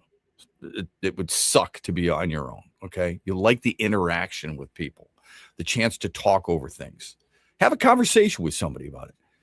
When you're talking about any of the teams in Detroit or Grand Rapids, because the Griffins play a big game tomorrow, right? Or is that tonight? That's tonight. I'm sorry. No, it is. It's tonight. Yeah, tonight. And then Yeah, if they win, they go to Game 5 in Grand Rapids, which would be awesome. And if they don't win, I mean, do you think it's a successful season? No, After having a historic season, it's not. From knowing those people in the locker room too, they'd feel the same way because they absolutely. Yeah. Okay. I mean, so the Tigers are feeling the same way. They're not feeling really good about themselves. Why would you be feeling good about yourself? The people who are actually in it, knee deep in it, aren't feeling good. They recognize there's problems. That front office right now, I don't think they're just sitting back, playing blackjack on their computer. All right? There's no euchre game on their phone. They are busting their ass right now to try and figure out what they can do to get better. At least that's my hope. That's my expectation. And I don't think I'm wrong there. Doesn't mean that they're going to be able to fix it. Okay? Because you could be limited. That is them who are in it every day. They don't get to just say, you know what, the season's over. I'm going to move on to Lions now. It's not a talk show host for them. They've got 3 hours in the morning from 6 until 9, X's and Bros on the Michigan Sports Network. They can't shift from my team that just lost its 5th in a row and 13 out of 15 to drop 10 games under 500 to let's talk about Derek Moore. They don't get that chance. They're back in it again every day. All right. So if they're not happy, why should you and I be happy? You and I aren't sitting here going, I think they're making some progress. Andy, everything's going to be okay. It's not a George Harrison song, for crying out loud. Let's get to a text. Go ahead. Fire away. Yeah, sure. I'm going to make a correction here for him because I think it's what he meant towards them, but John texted me if it isn't the correct correction. He said if the Pistons needed the regular season Beasley last year, they could have advanced. If the Pistons had the regular season Duren, then the Beasley debate wouldn't be discussed. He said would be discussed. I think he meant wouldn't be discussed because if Duren was the regular season player that he was, then but the beginning of that text is if they had the regular season Beasley, they would have advanced. I think he meant last year, right? Yes. That's what he's saying. Yep. Yeah. Sure. But if they didn't have the regular season Beasley in the postseason last year, why would we think we would have the regular season Beasley in the playoffs this year? I don't know. I don't know the answer to that. But I think to John's point, this team missed a person who has that capability. Yeah, for sure. That's fair enough. Yeah. Although I would say Duncan Robinson, I think, did play kind of above his head to a certain extent. I think what he was also trying to say though, by the first part of that second part of the text, he was saying like if Duren played to his full abilities, we wouldn't be talking about Beasley anymore, like how we missed him this year in a certain way. I think that's what he was trying to say. Like he would have covered up for him so that way he wouldn't have, they wouldn't have had to have him. But fair enough. Thanks, John. We appreciate the text very much. I want to get into it's a really good feature with Tim 20man at DetroitLions.com. Sat down Derek Moore, the Lions' second-round pick, the defensive end out of the University of Michigan. Now, I think one of the cool things in football or in social media now, what football teams are using is they're taking their teams and draft day conversations within the war room where you and I can't be, and then exposing it on social media after the draft. I think it's fascinating. It's Hard Knocks before Hard Knocks can get their cameras rolling, right? I mean, it's kind of cool in that regard. And there's a lot made that Detroit was willing to move up in the first round to try and get, quote unquote, their guy. And then the speculation begins. Now, Detroit didn't release this video. The Baltimore Ravens released the video. And the Baltimore Ravens also released, I think it was the Ravens who released the video about the second round. And the fear was that there was going to be some movement and Detroit was going to go up and get a different defensive end rather than Derek Moore. And instead, they were able to get Derek Moore. Was it Baltimore who stayed put, Andy, in the second round? I believe so. Yeah. It was Baltimore who was able to stay and, quite honestly, get the guy that they wanted. So we can all have opinions on this. There are certain players that we fall in love with. This is the guy I wanted. I wanted the guard out of Penn State. That would have been ideal for me for the Lions. Many people disagreed with that. That's okay. I have no problem with that. I had my reasoning for it. But there was something released that had Detroit targeting a certain player, okay? And in that second round, it's obvious, I think, by most people's viewpoint, that who they wanted was Derek Moore. Zion Young was the guy who went right after them. Baltimore's fear was that Detroit was going to take Zion Young, who Baltimore said they had as the 20th rated player overall. And they got him at what, 45, I think? 45, yeah. Here's Derek Moore with DetroitLions.com on joining the Lions. Go ahead.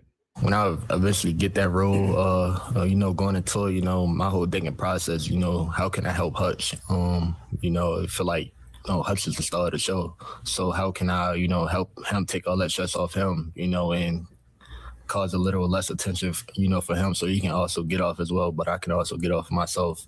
I don't really try to going into any of the games trying to be the bigger person, which I do, much more, I just want to be able to help him and play my role. That's the 23-year-old, 6'3", 6'4", 250 pounds or so.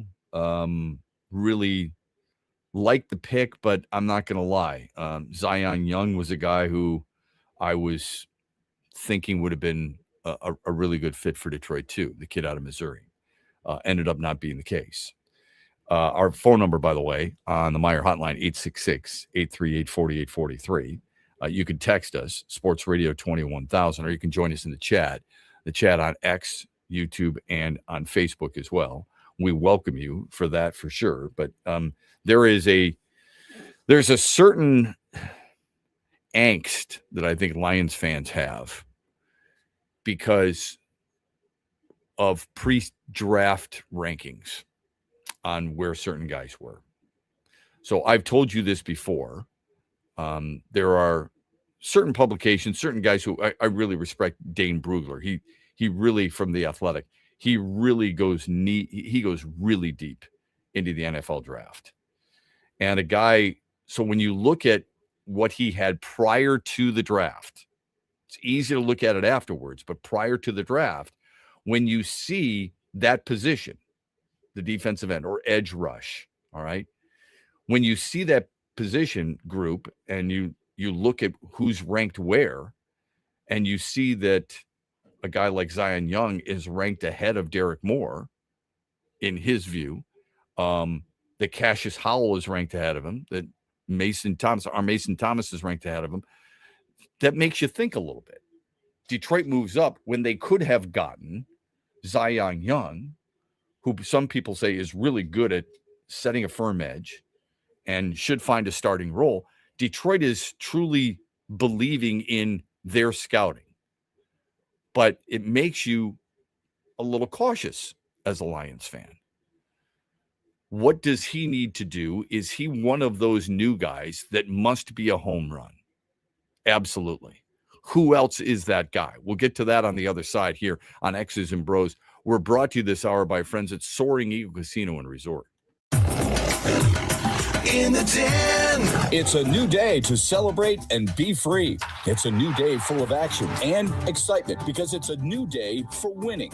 Only at Soaring Eagle Casino and Resort. Soaring Eagle Casino and Resort, your getaway reimagined. This is Matt Shepard. After a promising April, the month of May has been miserable for the Tigers. They are 4-14 this month, losing 13 of their last 15 while hitting 126 with runners in scoring position over the last 2 weeks and finding ways to lose. Wednesday, after blowing a 1-0 lead in the ninth, Detroit put the first 2 men on in the home half. 3 consecutive strikeouts squashed the threat. In the 10th, Cleveland plated a pair of runs, and the Tigers scored just 1, losing their 11th one-run game of the season. It means the Tigers are now 10 games under 500 and 8.5 back of the division-leading Guardians. There is a saying in baseball that winning is contagious. Well, losing appears to be habitual as well, and it's been demoralizing this team. Dad, here's 3 reasons why we should go to the Meyer LPGA Classic for Simply Give. Okay. 1, you can spend Father's Day weekend with some real golfers. Ouch. 2, it's a good time for a good cause. Foodie fun, family fun, and fun helping feed neighbors in need. And 3. 3, do you really need another reason? Join the fun June 18th through 21st at the Meyer LPGA Classic for Simply Give. Learn more and get tickets at MeyerLPGAClassic.com. What's up, Michigan? You're listening to my good friend Shep. The Huge Show is coming up later today at 3, right here on the Michigan Sports Network. Coming up later today at 3 on the Huge Show on the Michigan Sports Network, I'll deliver huge opinions on everything you're talking about.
It's starting to get loud on social media about the Tigers. I'm telling you, man.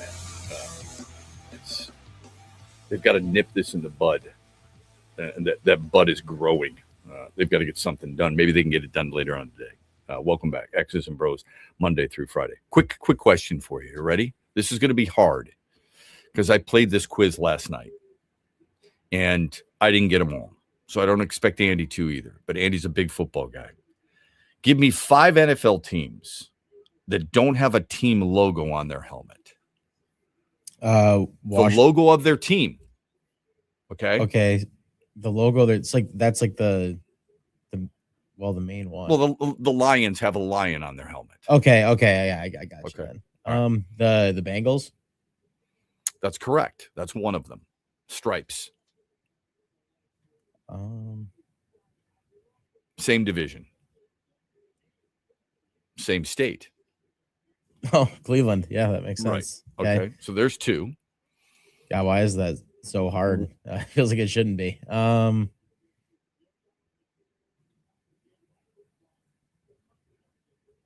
in our division, the NFC North.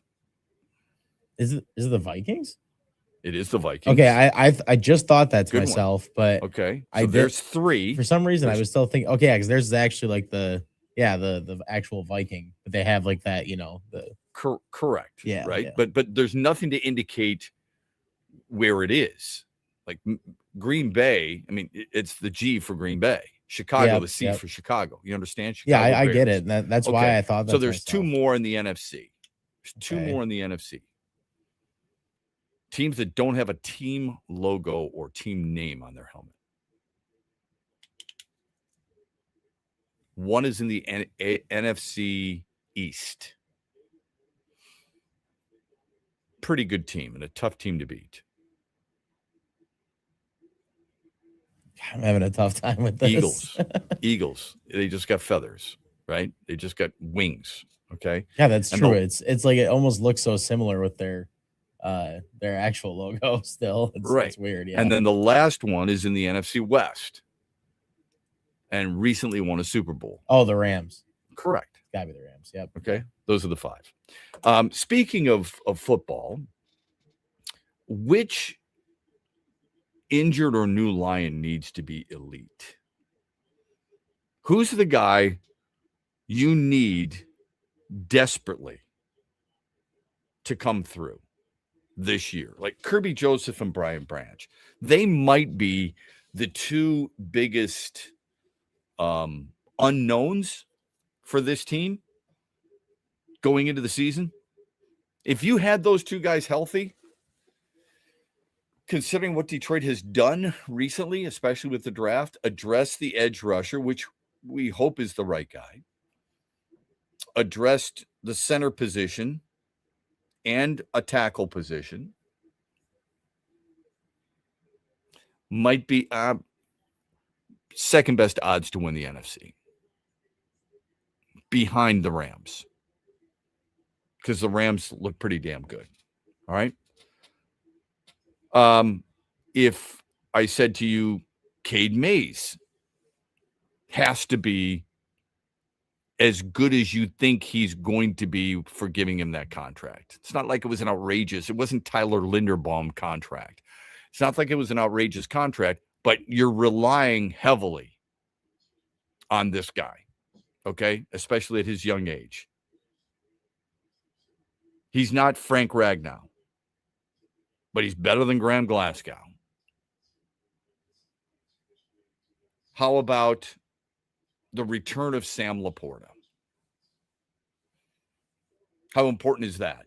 I think that's really big. Yeah, and here's why. Definitely. Drew Petzing's your new offensive coordinator. There's going to be a lot of 13 personnel used. It's hard to use 13 personnel if you don't have an elite tight end. With all due respect to Ty Conklin and due respect to some of the others on that team, Sam Laporta is the guy. And he's coming into a big season because he's going to be a free agent after this season. All right? Plus, he's a really good blocker. So I think that's really important. DJ Reed. Vital. not good a year ago. Terrion Arnold, not good a year ago. So Reed had a hamstring problem in week, 4 or 5, something like that. Kept him out for about 7 weeks or so. Week 4, 8 weeks. Week 12 came back. Blake Miller, your right tackle. Derek Moore, your edge rusher. Who's that guy that you're most confident is going to give you what you expect? Who's the guy who needs to be better than you were hoping? Can I give you one more? Tyleik Williams. That dude has got to be better than he was last year. To me, that's the answer. I need the defensive tackle to be better, take that proverbial next step than he was a year ago. I think for me, out of all, it'd be Terrion Arnold has to be better because that secondary, I don't know. Again, we've talked about it a couple of times, like including the safeties. Who are you going to have like back there right now? I feel like with him coming back and having a couple of years under his belt, he's got to make a big step forward this year. I feel like it's almost essential. I think that's a great point because the opposite cornerback didn't. One of them's got to be good, right? Exactly. I think Williams can help those other guys. All right.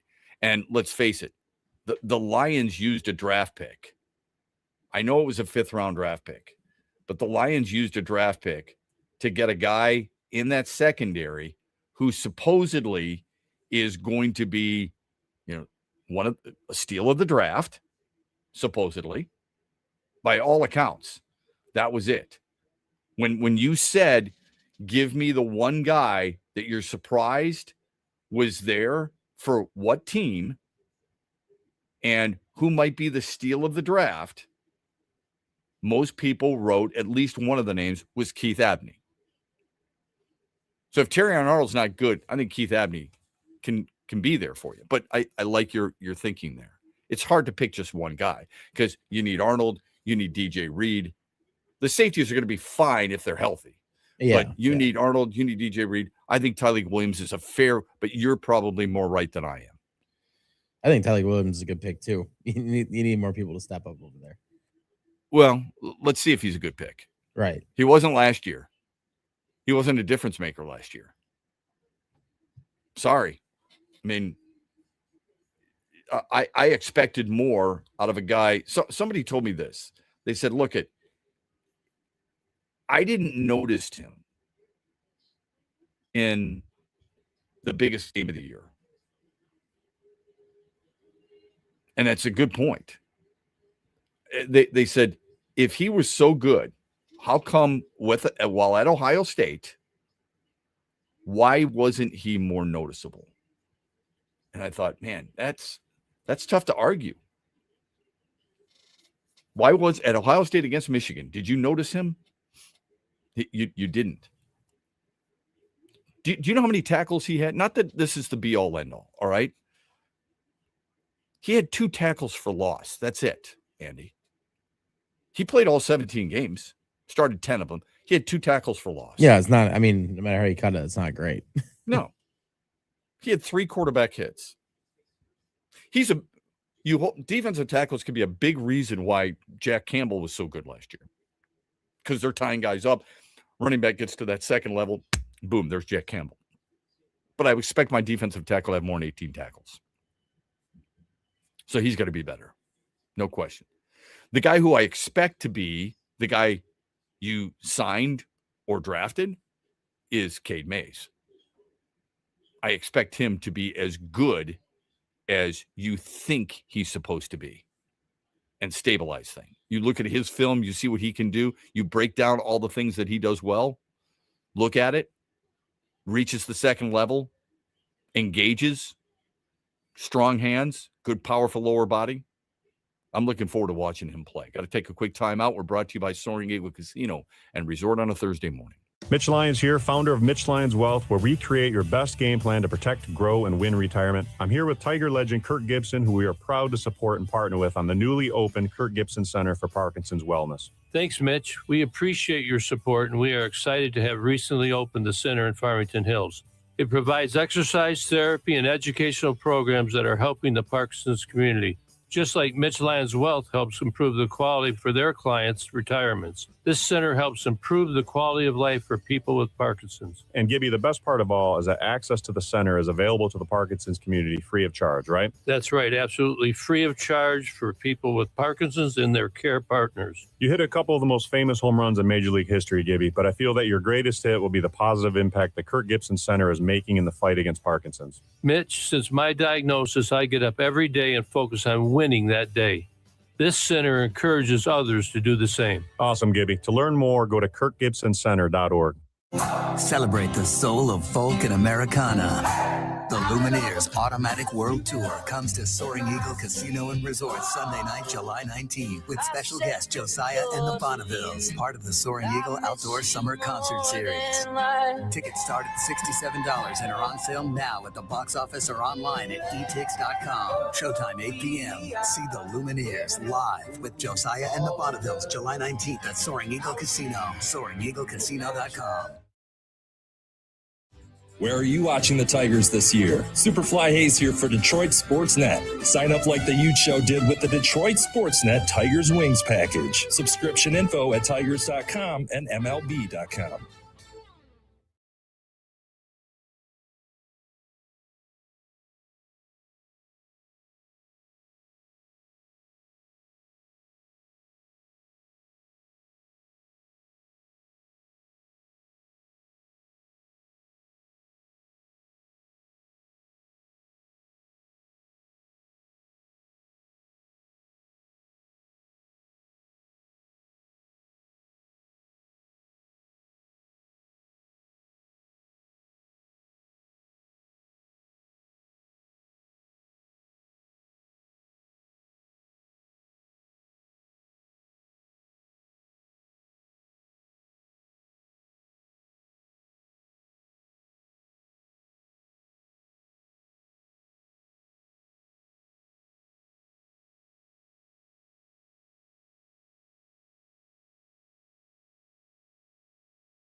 I'm going to give you one choice. Ready? Choose your starting point guard all time.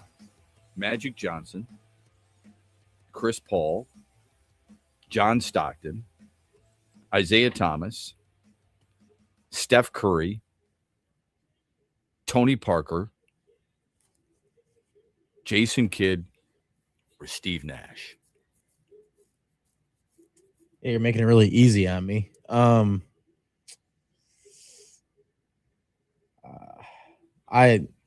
I didn't get to watch Isaiah Thomas play, but everything that I've watched back from him playing, I love it.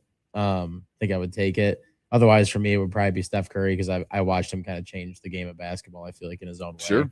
So probably one of those two guys for me. I doubt you're going wrong with any of them. Speaking of basketball, Game 2, Eastern Conference Finals tonight, right? Cleveland in New York. Remember, New York had the historic comeback from 22 points down in the fourth quarter to win the other night in Game 1. Is this hyperbolic? Kenny Atkinson, who's the head coach of Cleveland, this might be the most important game he's ever coached. And the reason I say that is because his team watched New York go on a 30-8 run in Game 1, and he used one timeout. That's it. That's brutal. That's a tough look. And he's been hearing about it since, if he's paying attention to social media. So if I said to you, this might be the most important game he's ever coached, if this team goes down 2-0 and ends up losing the series, I think, he was coach of the year last year. He won 64 games last year. He got his team to an Eastern Conference Finals. There's going to be some people calling for his job. I'm not saying he's going to get fired. It would make next year vital that he gets to the NBA Finals. That's just the way it works. When you've got, he left James Harden out there guarding Jalen Brunson. These are the things that frustrate, I think, most people. So those people who are out there saying that JB Bickerstaff only gets you so far, here's their ammunition. You ready? I'm not saying it because I like JB Bickerstaff. I liked him when they hired him. I did not like Monty Williams, but I like JB Bickerstaff when they hired him because I think he makes guys get better. I think players have proven they get better under JB Bickerstaff. Now, can he get his team to the NBA Finals? We'll soon find out. I think he can, but I could be wrong there. I liked him as a head coach. The people who want him gone because he kept starting the same lineup, which isn't true. Danius Jenkins started the last 2 games of the series. But the people who are against him are using this as ammunition. They needed 7 games to get by Orlando, who fired their coach after the series. And Orlando's a team that might have won if Franz Wagner was healthy. That's a legitimate belief.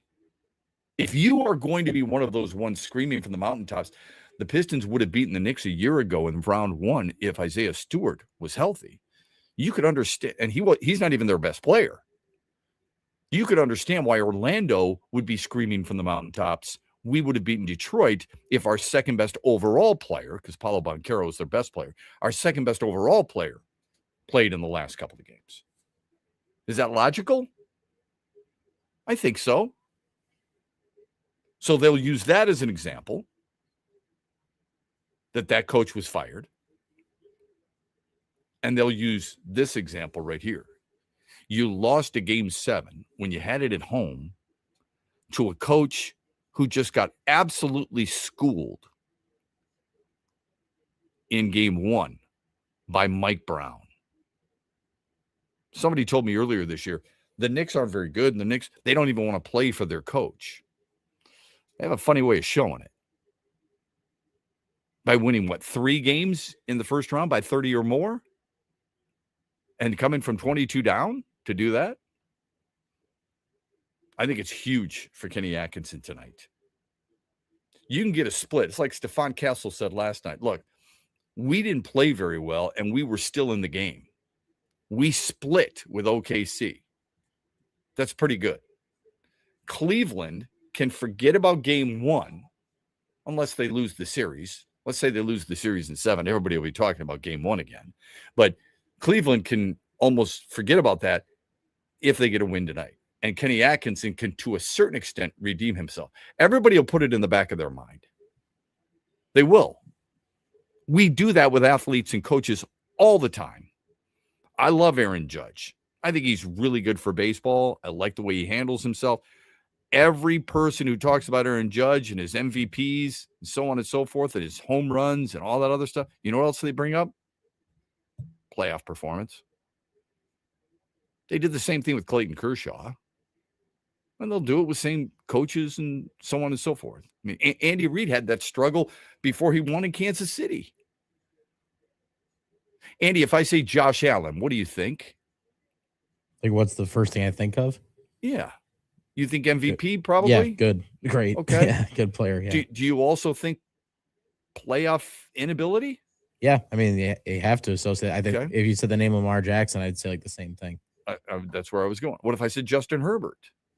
You'd say the same. I put them a little lower than those two, I think. But yeah. Sure, but immediately you don't remember his big wins during the season. You know what you remember? He hasn't won a playoff game. Yep, that's always it with him. So, and those are things we'll think about in the back of our mind. Even if a player gets past a first round.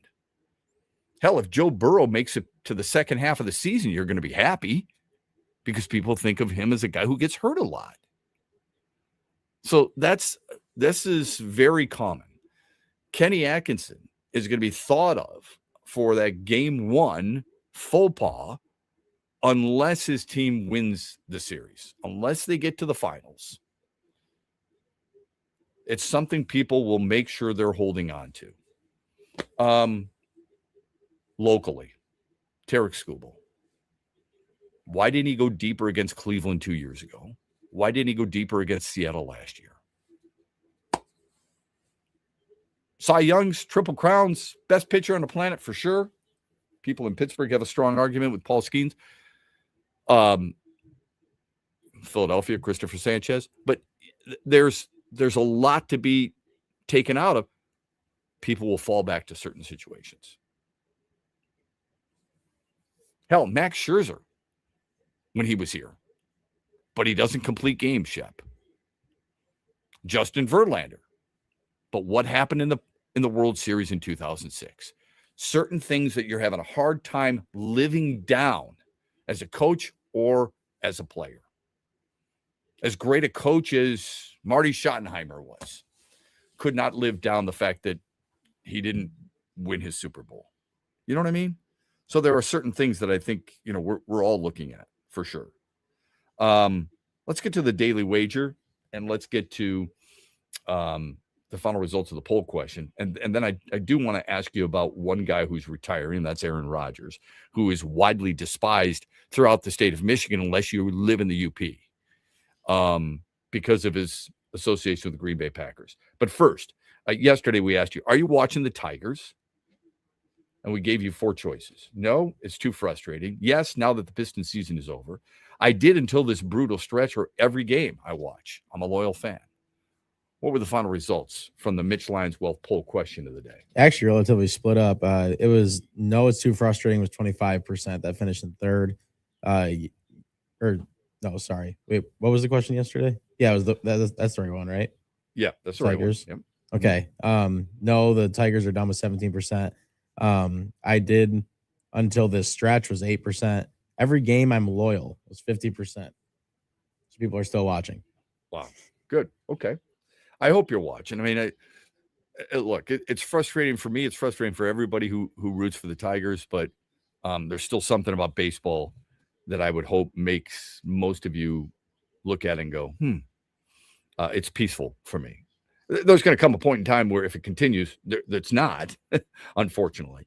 But I don't want a losing stretch to ruin your passion for the game that is so great. Our Mitch Lyons Wealth poll question today: which Tiger position player does this team miss the most? Parker Meadows, Gleyber Torres, Javier Baez, or other? Vote as often as you'd like. How about the daily wager? How'd you do last night And what do you got for us tonight? I can't say I'm mad at all those free throws because it's got me on a winning streak for the first time. So I took the Thunder to win by 6.5, won by 9. So that's 2 in a row. We're gonna try to go for 3 today. I'm gonna stick with the NBA because it's been the one thing that's kind of been going good for me. Mm-hmm. I was going back and forth on a lot though. But I feel like overall, the over under for tonight's game between the Knicks and the Cavs is at 216.5. I'm gonna take the over on that. They got over last 216.5. Yep, total for both teams. Yep. So Yeah. I'm taking that. Can't be for one team. Yeah, right. Yeah, I hope so. Yeah. So yeah, that's what I'm taking. I just think last game, they barely got past it in overtime, but second game, you're not going to have that rust that we kind of talked about the other night from the Knicks. They scored a lot of points at times in the playoffs. I just feel like playing these back-to-back games is going to produce more points between, especially these two teams. So yeah, I was going to say that would mean it would produce fewer points than game one. Game one was 219 points. Yep. Now it needed overtime. Yeah, it got to 219 in overtime. I feel like now that they're like off and running, I feel like I could see more points coming in tonight. Yeah, for sure. Okay, good. All right, that's the Daily Wager, and it's brought to you by Soaring Eagle Casino and Resort and their Sportsbook Ascend. Check that out today. This would be a good day to go there early. Watch the Tigers during the afternoon, and later on tonight, you can watch the NBA playoffs with Cleveland and the Knicks in New York. And you know what else you can watch? I don't know if you watched any of the hockey game last night, but here's what you can watch tonight. You can watch the Canadians and Hurricanes in game 1 of the Eastern Conference Finals, all right there at Ascend. Will you, I think most people, if you don't like him, that's fine. I can understand why some people don't. But what you have to do is you have to be able to respect what he's done. Aaron Rodgers. He's a 10-time Pro Bowler. He's a 4-time All-Pro. He's a 4-time MVP. He's won a Super Bowl. He's top 5 or 6 in most passing categories. And I suppose when you've been around for 21 years, now about to be 22, you're going to have a number of milestones. I mean, if you're any good, right? And Aaron Rodgers has not been good. He's been great. In his career, he's been great. He has announced on his social media pages, I believe, that I guess he actually told it to ESPN. This is it. It's not Kenny Loggins and singing his song, This Is It. It literally is, this is it. This is his final year. I don't know what, kind of tour he'll get and what kind of rocking chairs and various gifts he may receive, if at all. But this is going to be his 22nd and final year. He is the NFL all-time leader in touchdown to interception ratio. He's the all-time NFL leader in passer rating. He will enter this year 4th all-time in passing touchdowns with 527. And his MVPs are second most in league history, only to Peyton Manning's 5. All right. He's got a Super Bowl, we know, and he did that. He won that Super Bowl with his coach, Mike McCarthy. I'm sure a lot of people, we just got done talking about lasting impressions. I'm sure a lot of people will remember the home loss last year to Houston. What was it? 30-6, where he and his offense couldn't do anything. 43 years of age, 22 years in the National Football League. I want you to think about that. For just a moment, you can do the math. He has spent more time in the National Football League at 22 than he was alive before he got to the league, 21. That's incredible. Simply incredible. So kudos to him. I've never been a massive fan, but a lot of that is because of what he's done at Green Bay and how he's broken Lions' hearts over and over and over again. But a good friend of mine who played in the NFL for a long time once said, I think Aaron Rodgers is the greatest quarterback of all time. You may remember him at age 43 and 42 and 41 and 40. And I would strongly recommend, if you're young and you don't remember, I would strongly recommend you go back to when he was 26, 27, 28, 29, winning double-digit games every year. When a guy who could now just moves up in the pocket could actually move outside the pocket and throw on the run.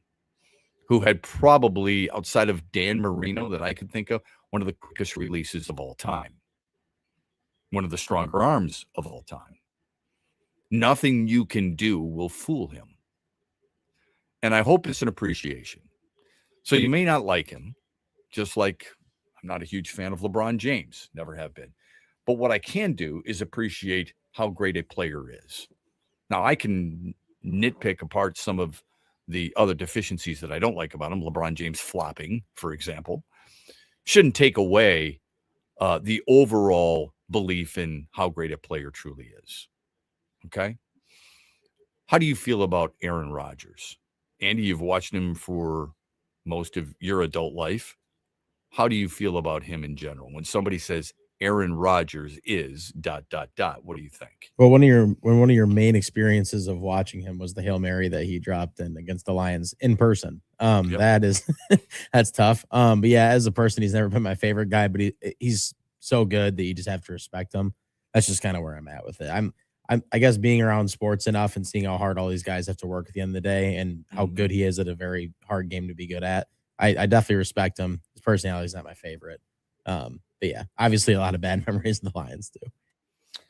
You know what else he's done? I mean, he's been, early in his career where and it's okay. A lot of quarterbacks are like this, telling guys what to do, being hard on them, and they got to quickly forget. Peyton Manning's done it. Tom Brady's done it. Joe Montana's done it. There's a lot of players. Terry Bradshaw did it where they're not afraid to call out teammates on the sidelines, okay, or in a huddle, and you can see it. Aaron Rodgers oftentimes looks like a complete jackass when he's on the field of play. What do I care? Seriously, do you think Pete Rose looked like a nice guy while he was on the field of play? Do you think Jack Lambert looked like a nice guy? Mike Singletary looked like a nice guy? Ray Lewis looked like a nice guy? What do I care? I care about results. Are guys responding to him? Do they have to pat somebody on the back all the time? Do you think Luke Kuechly did that with Carolina? Hell no, they didn't do that. But what he has done recently is he's been very careful on how he's handled things, like in Pittsburgh last year with Mike Tomlin. Very complimentary of Mike Tomlin.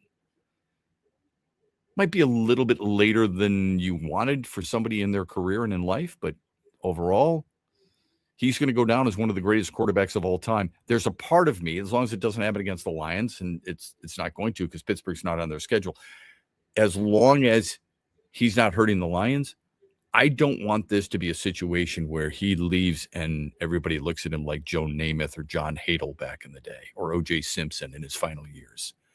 I'd like him to have a decent year for Pittsburgh and go out the right way. Thank you for joining us here on X's and Bros on this Thursday morning, brought to you by Soaring Eagle Casino and Resort. We're back with you tomorrow morning, 6 o'clock. Don't forget the huge show later on today. Big Opinions, 3 till 7 on these same great station affiliates. Have a great Thursday, everybody. In the Den. It's a new day to celebrate and be free. It's a new day full of action and excitement because it's a new day for winning. Only at Soaring Eagle Casino and Resort.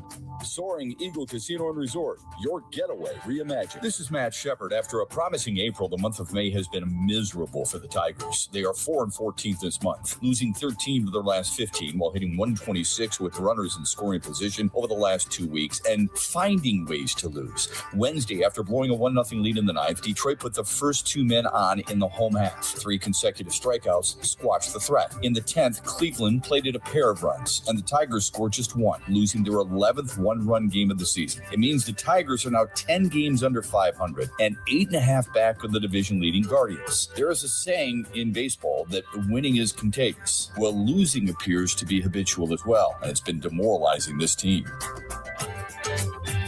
Mitch Lyons here, founder of Mitch Lyons Wealth, where we create your best game plan to protect, grow, and win retirement. I'm here with Tiger legend Kirk Gibson, who we are proud to support and partner with on the newly opened Kirk Gibson Center for Parkinson's Wellness. Thanks, Mitch. We appreciate your support, and we are excited to have recently opened the center in Farmington Hills.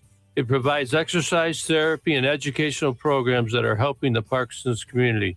just like Mitch Lyons Wealth helps improve the quality for their clients' retirements. This center helps improve the quality of life for people with Parkinson's. And Gibby, the best part of all is that access to the center is available to the Parkinson's community free of charge, right? That's right, absolutely free of charge for people with Parkinson's and their care partners. You hit a couple of the most famous home runs in Major League history, Gibby, but I feel that your greatest hit will be the positive impact the Kirk Gibson Center is making in the fight against Parkinson's. Mitch, since my diagnosis, I get up every day and focus on winning that day. This center encourages others to do the same. Awesome, Gibby. To learn more, go to kirkgibsoncenter.org. Huge here for all the ABC warehouse locations in Michigan. Now, if you're looking for the best prices on TVs, furniture, appliances, mattresses, and more, you need to go to abcwarehouse.com. You can shop there and also shop in person at all ABC warehouse locations across Michigan. For the one close to you, go to abcwarehouse.com. Best deals on TVs, appliances, furniture, and mattresses at all ABC warehouse locations in Michigan. Dad, here's 3 reasons why we should go to the Meyer LPGA Classic for Simply Give. Okay. 1, you can spend Father's Day weekend with some real golfers. Ouch. 2, it's a good time for a good cause. Foodie fun, family fun, and fun helping feed neighbors in need. And 3. 3, do you really need another reason? Join the fun June 18th through 21st at the Meyer LPGA Classic for Simply Give. Learn more and get tickets at MeyerLPGAClassic.com. What's up, Michigan? You're listening to my good friend Shep. The Huge Show is coming up later today at 3, right here on the Michigan Sports Network.